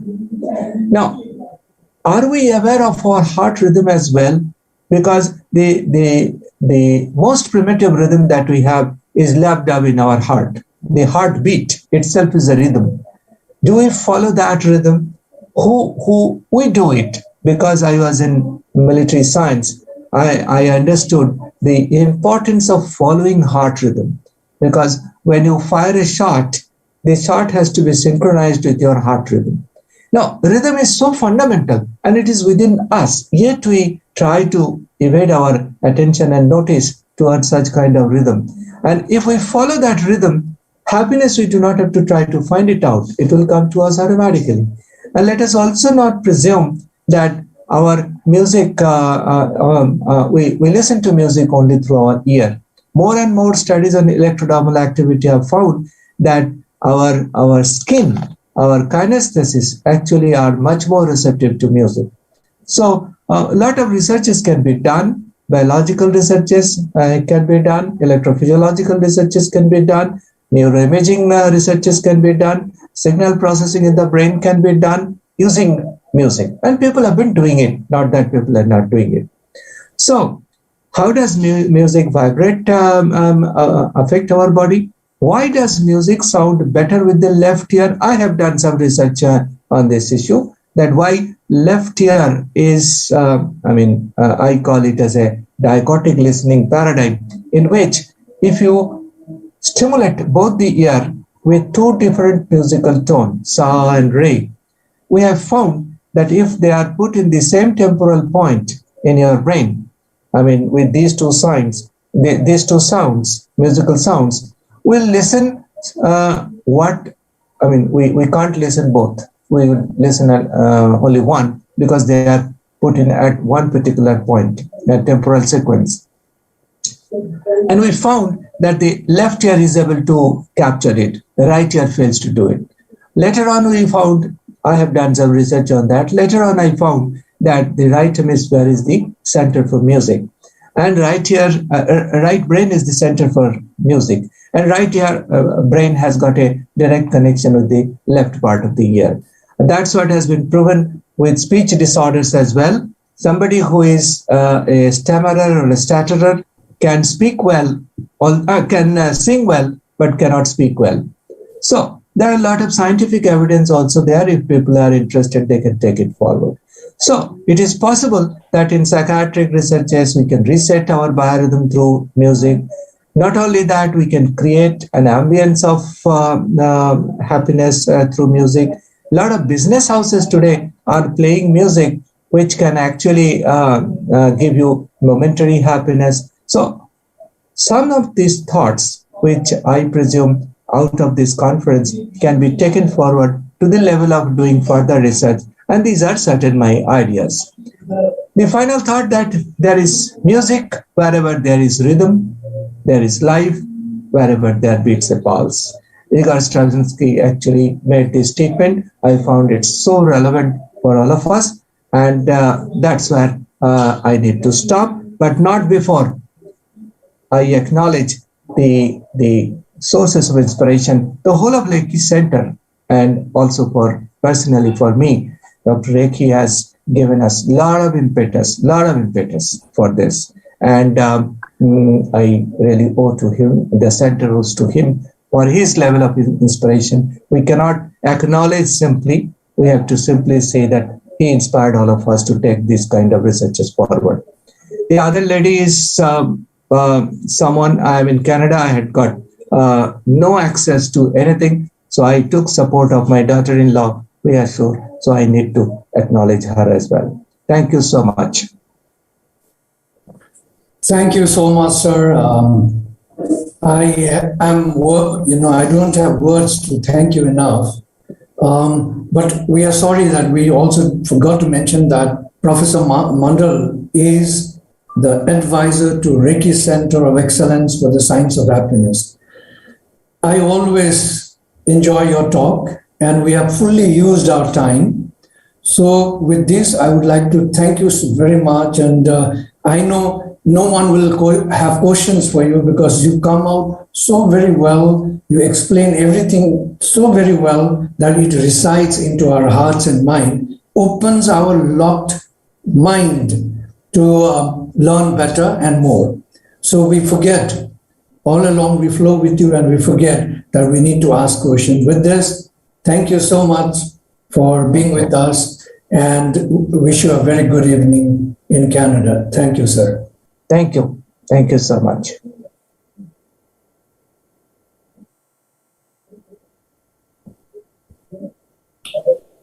Orchi, Yes, play so music or should we start again?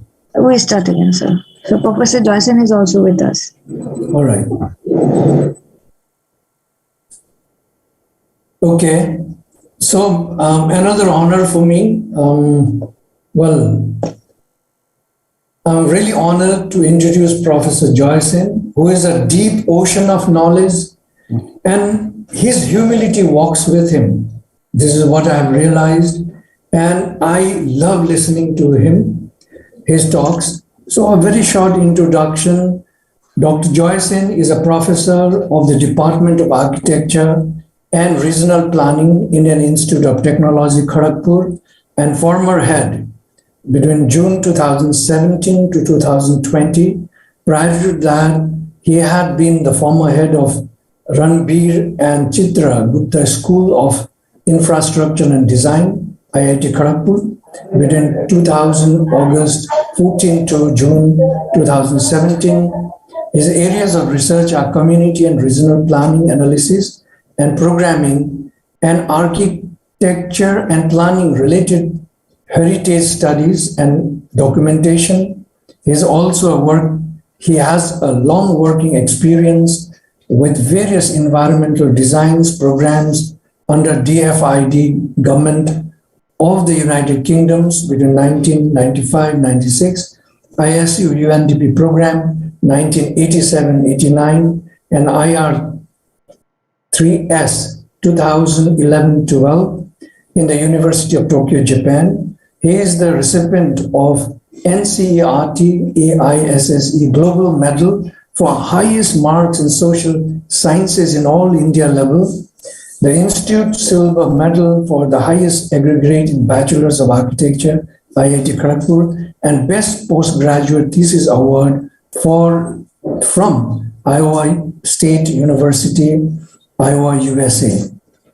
He is currently associated with two mega projects sponsored by MHRD, Government of India, that is the Sandhi Science and Heritage Mega Institute in the acronyms, and also PI2 in the Future Cities. In Sandhya, he is the principal investigator, PI stands for that, and with Future of Cities as one of the two principal investigator. Thank you for being with us, sir. Thank you for enlightening us with your topic today, meeting the East and the West. And I know this is something that we all look forward to listen to you. Thank you, sir. Pranam, namaskar, sir. Pranam to all of you. And it's really a pleasure to coexist with you, Dr. Chetri, and especially coexist after such a brilliant talk by Professor Manush Mondal, who is such a revered, prodigious, prudent personality in the galaxy of psychology and applied psychology.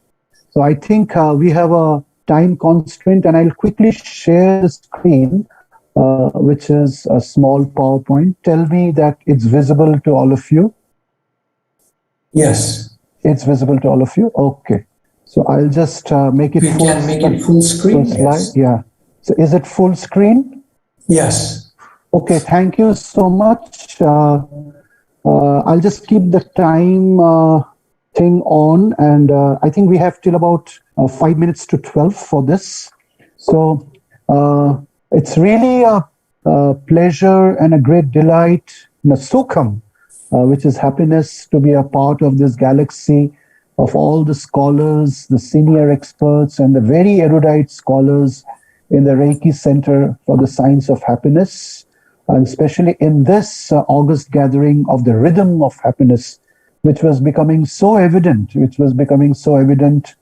the brilliant talk by Dr. Manush Mondal.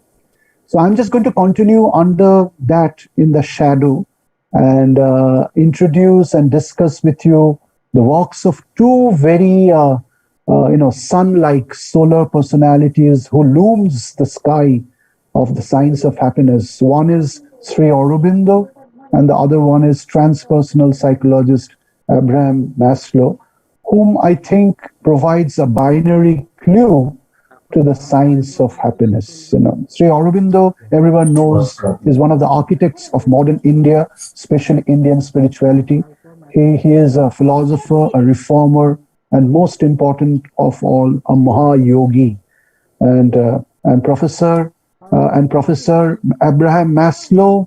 And Professor Abraham Maslow is a world-known transpersonal psychologist, and his work pervades about 6 or 7 streams of knowledge, from planning to management to behavioral sciences to economic sciences and so on. So am I audible to all of you? I just wanted to check. Yes. Yeah, okay. Yeah. So, what I'm showing in this first slide is something which Professor Manush Mondal has already shared with you brilliantly. So I don't want to harp on that much, because the science of happiness has been made really scientific with the 2017 Nobel Prize in Physiological Sciences, with 3 scientists, Jeffrey Hall, Michael Rosbash, and Michael Young, getting a Nobel Prize on the science of circadian rhythm. Of course, they concentrated mostly in the animal sphere, and the science of which they promoted or they forwarded is now being conducted on human beings, and that research is going on in different universities around the world. So what I'll do is to give you a historical background about the science of happiness from the most ancient times. And it goes back to almost prehistory in the Vedas, the Rig Veda, the Pratham Mandala. It should be 75. I'll just correct it, and I'll make this, it should be 75.5.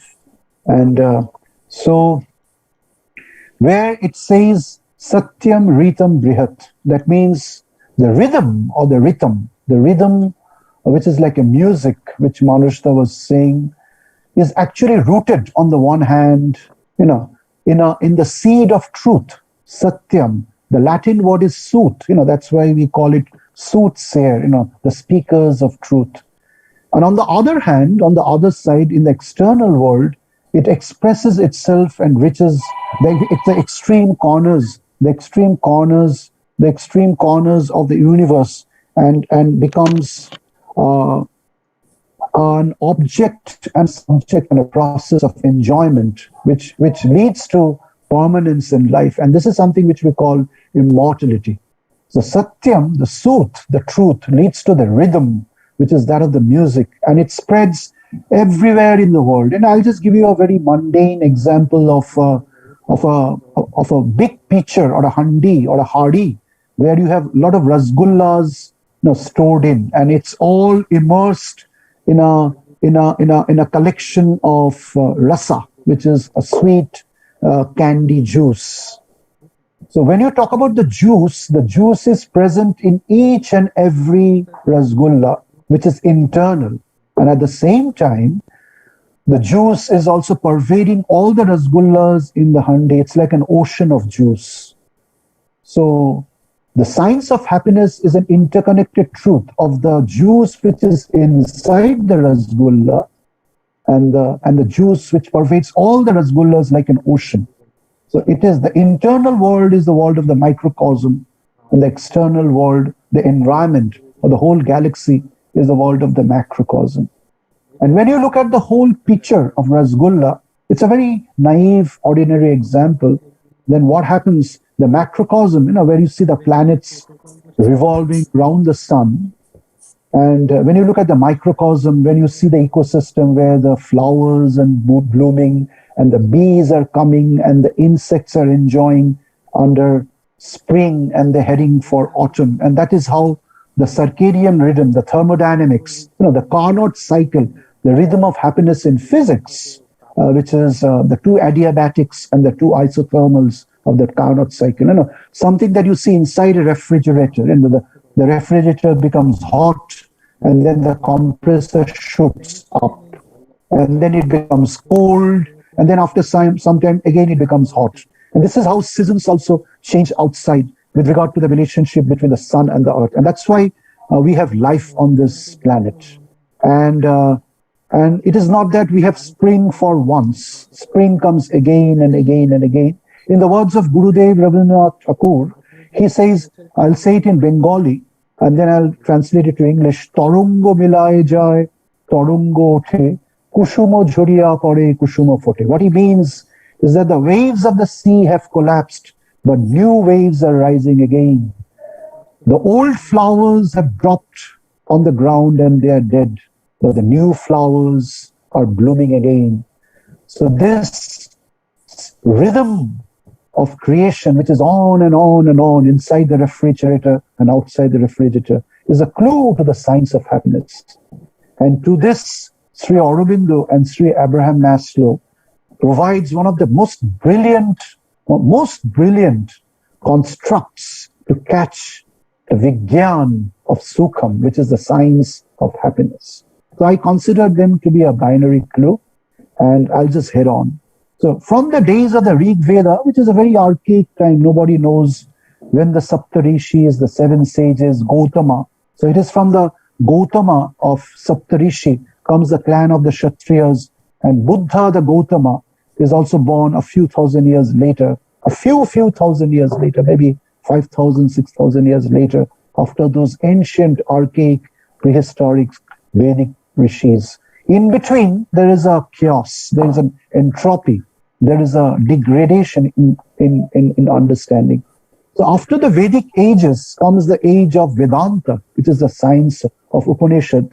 And one of the most brilliant references to the science of happiness is in the Chandogya Upanishad, where there is a conversation between two very ancient sages. One is the recipient, which is Narad, and one is the giver, Sage Sanat Kumar, who is also known as Kumar, and sometimes he is known as Skanda or Murugan.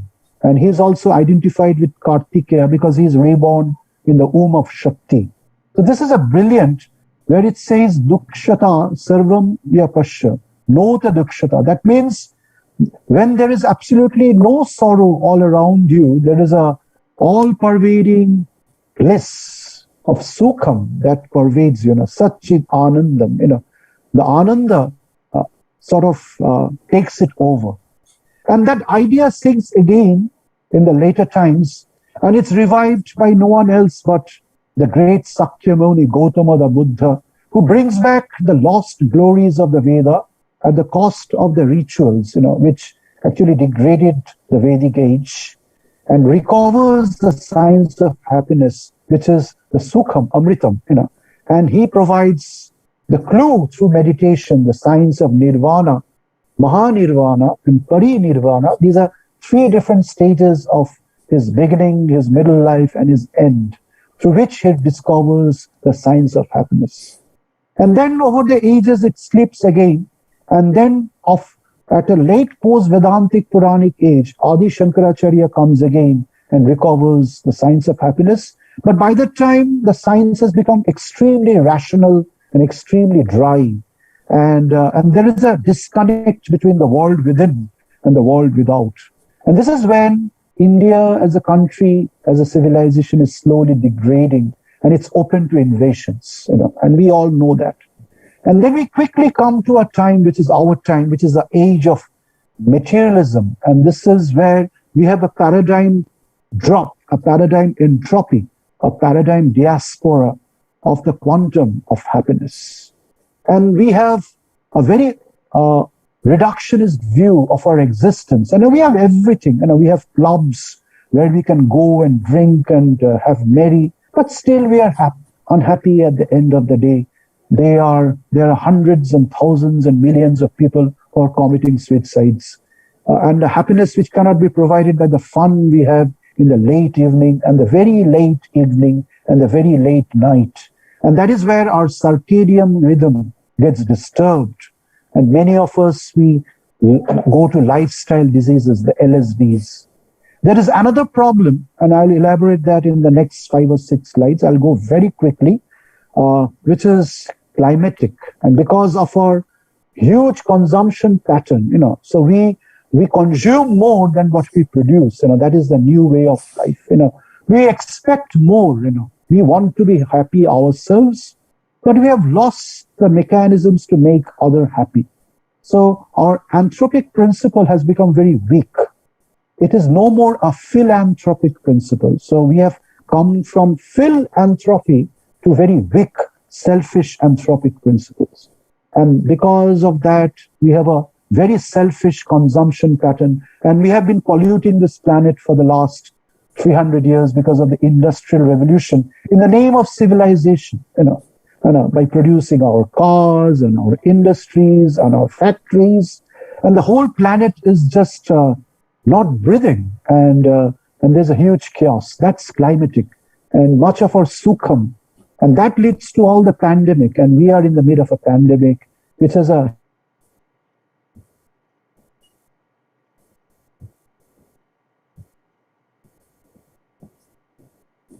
more money and resources in disbelieving in others than what we believe in. That's called the geopolitical chaos. So we live in a world of disbelief and distrust. And how can we have sukham? And finally, it's economics. And that's something which I'll explain very fast because there is a restriction of time. So the world of economics, the demand and supply mismatch, there are just a few people in the world who has about 10,000 times the wealth than the rest of the people in the world. It's visible in the slide. I don't like to read slides. And this comes out in the Nobel Prize winning book of Jose Stiglitz, The Science of Inequality. So the science of inequality is actually collaborated with the science of happiness. It's absolutely correlated. So the economic imbalance is at the root of the imbalance in our access and propensity towards happiness, sukham. So this is the first paradigm entropy that has overtaken the world. The next slide is extremely important, especially to students and scholars who are interested in economics. On the right-hand side, in the middle of the slide, you see the India's income pyramid. The old-fashioned way of talking, poor, middle income, and rich is all gone. Instead, we have layers like the deprived and aspirers, and the middle class, and the millionaires, and the extreme millionaires, the globally rich. And India has some rich people who are more richer than a bunch of rich people in the West. That's the dichotomy. That's the dialectics. And Marx is very right there. The dialectic materialism. It's like a rat. It's like a rat trap within which we are all in. And as a result of that, a safe middle income class, which produces healthy families, healthy children, healthy grandparents taking care of grandchilds, that is slowly vanishing. And the upper cohort of extremely rich people and the lower cohort of low to very poor people is increasing. And what's happening, that the real haves in the society and the real have-nots are actually increasing. And there's a huge frustration at the level of dummy haves and dummy have-nots. We are mostly the dummy haves, like IIT professors. We think we are rich. But if I am asked to buy my second car, which is probably a BMW, I'm not able to do it because I have to take 3 loans to buy that car. But I have to buy that car because my neighbor has that car. So I am in a competitive rat race, which makes me unhappy. That's the state of dummy haves. And I cannot bear myself there. And then I either slip down to the level of dummy have-nots and real have-nots, or I slip up to the level of real haves. So this is something which was explained by Dr. Sharu Ranganekar in his famous book by Bika's publication house, In the Wonderland of Indian Managers. About 20 years back, I used this idea in my PhD. So that's why I have some bearing with this idea. It explains the economic damage and its detrimental impact on the science of happiness. So let's move on. The second problem is geopolitical. And I told you, if you look at this picture, how many times these two countries have shaken hands and they have called it end to war. And the next day is again a second war. And there has been absolutely a distrust that has pervaded the Middle East and its impact on the oil fields of the world and its impact on the entire global economy. So the global economy is directly correlated to the geopolitical chaos that pervades West Asia and Eastern Europe. That area right now is an absolute chaos. From Qatar to Belarus in Poland, from Greece or Turkey to Azerbaijan. This entire area is absolutely a sukhum. The people are absolutely unhappy there. Even the people who are rich, they're not happy because Dubai has a dwindling economy and the rest of the Middle East has a very unstable oil-based economy. And the West is absolutely in daggers drawn with 2 superpowers in Asia. I don't want to name them. I'm not naming countries, but I know I'm addressing a brilliant audience. So everybody knows what I'm saying. And that is where the world is heading for an asukham, which is unhappiness. And then we have climatic, and this man made a movie about 35 years back, environmentalist Al Gore, later US Vice President. When I was in Iowa, I read his books. They were my textbooks. And he has said something which is coming true today. The lakes are replenishing, the biodiversity is all gone, the forest lands are in fire. In Siberia, we have fire. The cities in Europe, which has as much of rain that happens in Kolkata or Bombay, the entire world is in dire straits. A sukham, unhappiness pervades the world. So where is the clue? And finally, we come to the heart of our presentation, the socio-cultural. We come to Maslow. And he says the ability to be is in the present moment is a major component of mental wellness. Because actually we are not in the present moment. We say we are in the present moment, but we compare what my boss did 5 days back and what my family will do 5 days later. So we are actually hovering in the past and the future. And that's why we don't have a good definition of the present.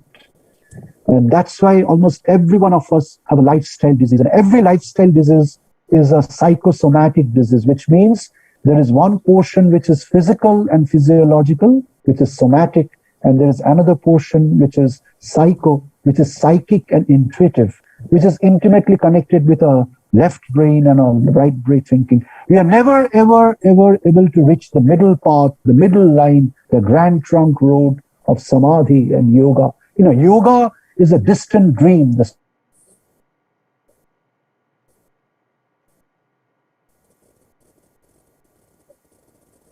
Between the material and the spiritual. And this is exactly And this is exactly what Lord Buddha had emphasized. And that's why he did not talk about an absolute or a huge truth. Instead, he emphasized on the moral and the ethical level, which is the need of Kali Yuga. That's when he came, at almost the beginning of Kali Yuga. It started with Krishna, but Buddha came right at the hump, the bell hump of Kali Yuga. And he was so scientific in his religious, in his religious discourse, and not many people understand him in this light. So people mostly quarrel whether he believed in God or not believe in God. That's not important. What is important is his ideas, which are humanitarian and ethics. That is important. And that's where we miss him. And Hermann Hesse, the Nobel Prize, who wrote Siddhartha, tells, if you catch him on the moral and the ethical principles of the world, then you become another Siddhartha. And that's why he wrote that book, and that was one of the reasons he got his Nobel Prize. So let's move on to Maslow, and everybody knows this. And this is Maslow's hierarchy of needs. And at the lowest level, we are with air, water, food, shelter, sleep, clothing. Hindi mein hum log jo bolta hai roti, kapra aur makan. And everybody is fascinated. We are not happy with one roti. We want to go to the costliest restaurant. We are not happy with one makan. We want to have an apartment in every city in India and probably one in Singapore. And we are not happy with one kapra or two kapras. We have dresses for the morning. We have dresses for the evening. Our wardrobes are filled up with dresses which cost about 20,000, 25,000 per piece. And the maid who works in my house gets a salary of 2,000. That is the relationship between my expenditure pattern of buying my comfort and my expenditure pattern in paying my maid who works for me day and night and makes me survive. That is the disconnect of Sukham. And that is the problem. How much of science and research you do, it is immaterial. But if we don't change ourselves, as Gandhiji said, be the change that you like to see outside, then nothing changes. All these papers and research and institutes and conferences and seminars finally goes west. They become futile. These are the words of Guru Nanak, who said, there's one thing which is greater than truth, that is truthful living. You may have thousands of religious books in your house, but if you don't practice them, then you are not a member of the science of happiness. You are not a member of the Indian knowledge system, which I am chairing right now. And this is where I am very afraid, So academics has to become emotive, normative, moral, and ethical. If there is a disconnect, it becomes useless. If there is a connect, you move on to safety. You begin with personal safety, but then you talk about neighborhood safety. And that takes you to collective safety, which is love and belonging. And when you develop that, you move on to esteem. Before that, you don't have an esteem. If you're not working between individual preference and collective choice, that's Nobel laureate Amartya Sen. He gives economics at that level. And then from there, you go to the highest level of self-actualization, of self-realization, which is spirituality. So from the material level, through the moral and the ethical and the cultural level, you finally go to the spiritual level. And it's like a pendulum which is going up and down and up and down. So this is the rhythm of happiness. So if you want to be happy, you must go up and then you must come down. You must ascend and you must descend. You must connect your physiological to your level of esteem. From your selfish anthropic level, you must become a philanthropic person of altruism and empathy. So this is Maslow's hierarchy of needs. And you transcend your infatuation with whether you are deprived or whether you're rich. And you reach a level where you're more concerned with esteem, altruism, and philanthropy. We talk big, but finally we are mostly concerned at the first level, where we become a Kupa Munduka. That means we are a frog of the well. This is what Swami Vivekananda said in the second speech at Chicago in September 1893. And when you move here, you become the frog of the sea. You can see that entire hardi of rasgullas with all the rasgullas. Each rasgulla is one human being or one being in the universe one being in the universe, and that gets connected, and you see the whole rasam which flows inside you and outside you, and that whole handi is the Brahmanda, the stupa of Auroville which Sri Aurobindo had built, the Brahmanda. So this disconnect was actually argued in Greece, and Greece could not retain it for long, and that's why after Plato, European civilization followed the ideas of Aristotle, following the ideas of aristocracy. This is a painting, a Renaissance painting by Raphael called the School of Athens. So Aristotle told his guru, Plato, that no, you have to be materialistic, you have to be pragmatic, you have to make your money, and you have to make Greece. And you know, one of his disciples was Alexander. And that is how he charged Alexander. And he changed the Greek idol of democracy to the idea of invasion. And Plato said, if you just have the material level, and if you are not pointing high, if you don't have a higher moral, cultural, and spiritual level, then it will be chaos, it will be conflict, it will be absolutely destructive, and you'll descend, there'll be an entropy from the level of sukham to asukham in happiness, unhappiness. So this is what the two people had talked about in the ancient past.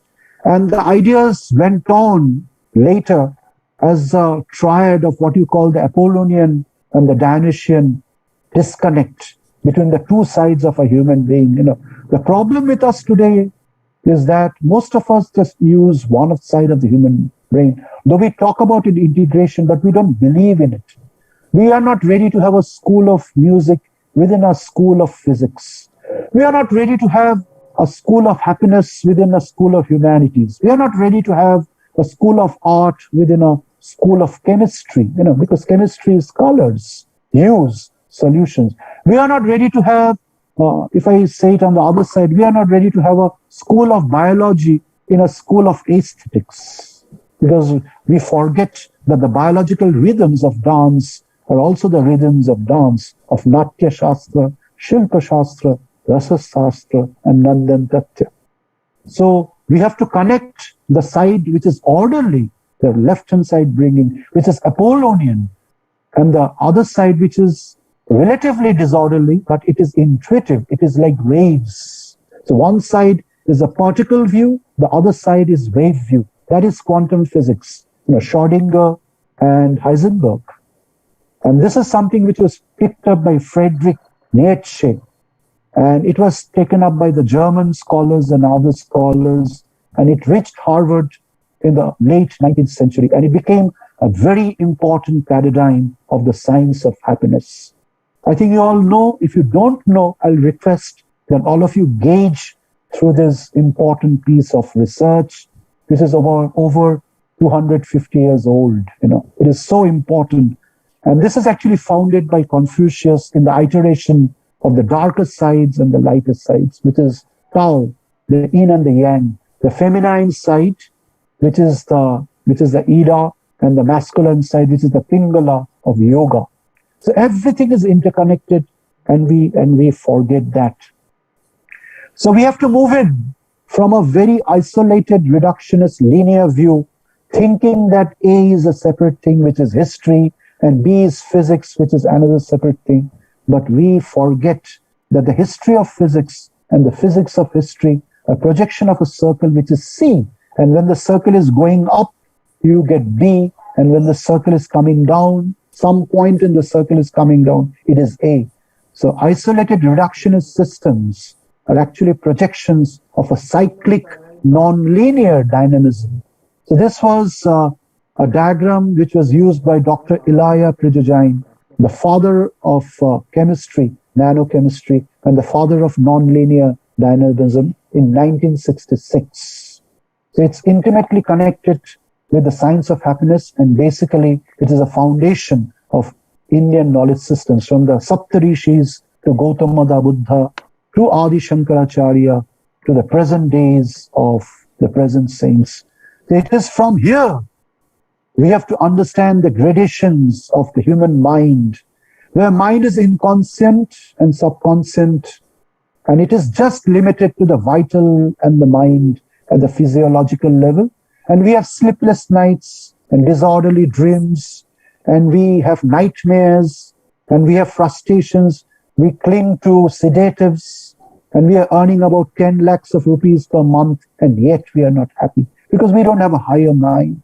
And the higher mind takes us, makes us meditative, and gives us an access to the right-hand side, which is the illumined mind, where the mind draws in the light, not from outside, but the light which is also already inside you. Atma Deepa Bhava. So the Atman inside is the lamp within. And when that starts shooting out, then with rationality and logic, you develop intuition. You just not cling to the world of extuition, which is outside, but you develop the knowledge of intuition, which is inside. So you move in from the macrocosm to the microcosm. Before you come out again from the microcosm to the macrocosm, like Buddha did, he returned back to the world as a preacher, as a prophet, as an avatar. And then very few lucky yogis goes to the higher mind, which is over mind. And this is samadhi, you transcend mind. And then after you have full sthiti in samadhi, then you are released from there by a supreme force, and you're given the infinite mind, which in the words of Sri Aurobindo is supermind, the supramental consciousness, which sees everything in that and that in everything. It is a fractal definition of human mind, which is a famous Avatamsaka Sukta of Mahayana Buddhism. You walk in the field, you see a house in the horizon, you reach the house and you see 100 halls. You enter one of the hall, and then you again see that you are walking in the field, and you see a house in the distance. You reach that house, the second house, you see 100 halls, and then you enter the hall, again you see a field. So every whole has the parts, and every part has the whole. You reach that axis of the finite within the infinite, and the infinite within the finite. This is what Tagore says, Shimar Maje Oshim to me. Within the finite, you have the touch of the infinite, the touch of, and then you reach the highest level of truth, it is not only the highest in depth, but it is also all pervading in breadth. And that gives you the rhythm to understand the whole world. And the ascent of human is combined with the descent of the supermind. And the lotus, the Padma Sambhava, blooms inside you with the 7 levels of consciousness, the Sapta Bhuvana, the 7th heaven.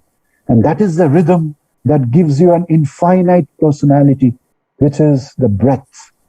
So the Rig Veda says, Satyam Ritam Brihat. So this is where the hierarchy of needs, as pronounced by Abraham Maslow, is actually coincidental and synchronous with the hierarchy of minds as offered by Sri Aurobindo.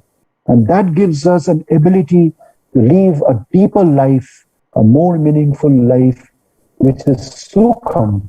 And we can see the whole tree, urdhamulam adhashakam, ashwatham, which is the bodhi tree, as mentioned in the Kathopanishad, as mentioned in the Gita, as mentioned in the Buddhist chronicles, which the bodhi tree stands for the eternal, the green leaves stands for the eternal wisdom of this world, which is Ananta Sukham Bhuma, which I showed you right at the beginning, the dialogue between Narad and Sanat Kumar. So this work was done by a great scholar. His name was Joseph Vente, and he actually realized this beautiful connection between the two great personalities, which is Sri Aurobindo and Abraham Maslow. And it was published in 1995 by Munshi Ram Manohar Lal Publishers, and it has become a textbook across in different portions of the world, different institutes of the world, in different universities of the world. So, if you are interested in the true science of happiness, maybe there are hundreds of ways. One way, I'm saying, it's not the only way, one way is to access the science of happiness by the binary clue as provided by the internal world by Sri Aurobindo, and as provided in the external world by transpersonal psychologist Abraham Maslow. I've almost come to the end, and this is my last slide. And this is not a coincidence, and this is what we are working in our Indian knowledge systems. We already have publications on this in the Science and Heritage Initiative.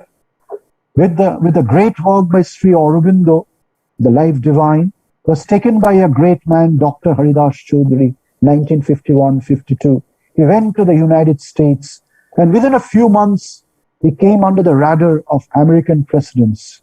And this is American President Woodrow Wilson, and within a few days, his daughter, Margaret Wilson, left for Pondicherry, and she opened up an institute therein. And that is how the French Institute of Pondicherry and the American Institute of Pondicherry, everything had started.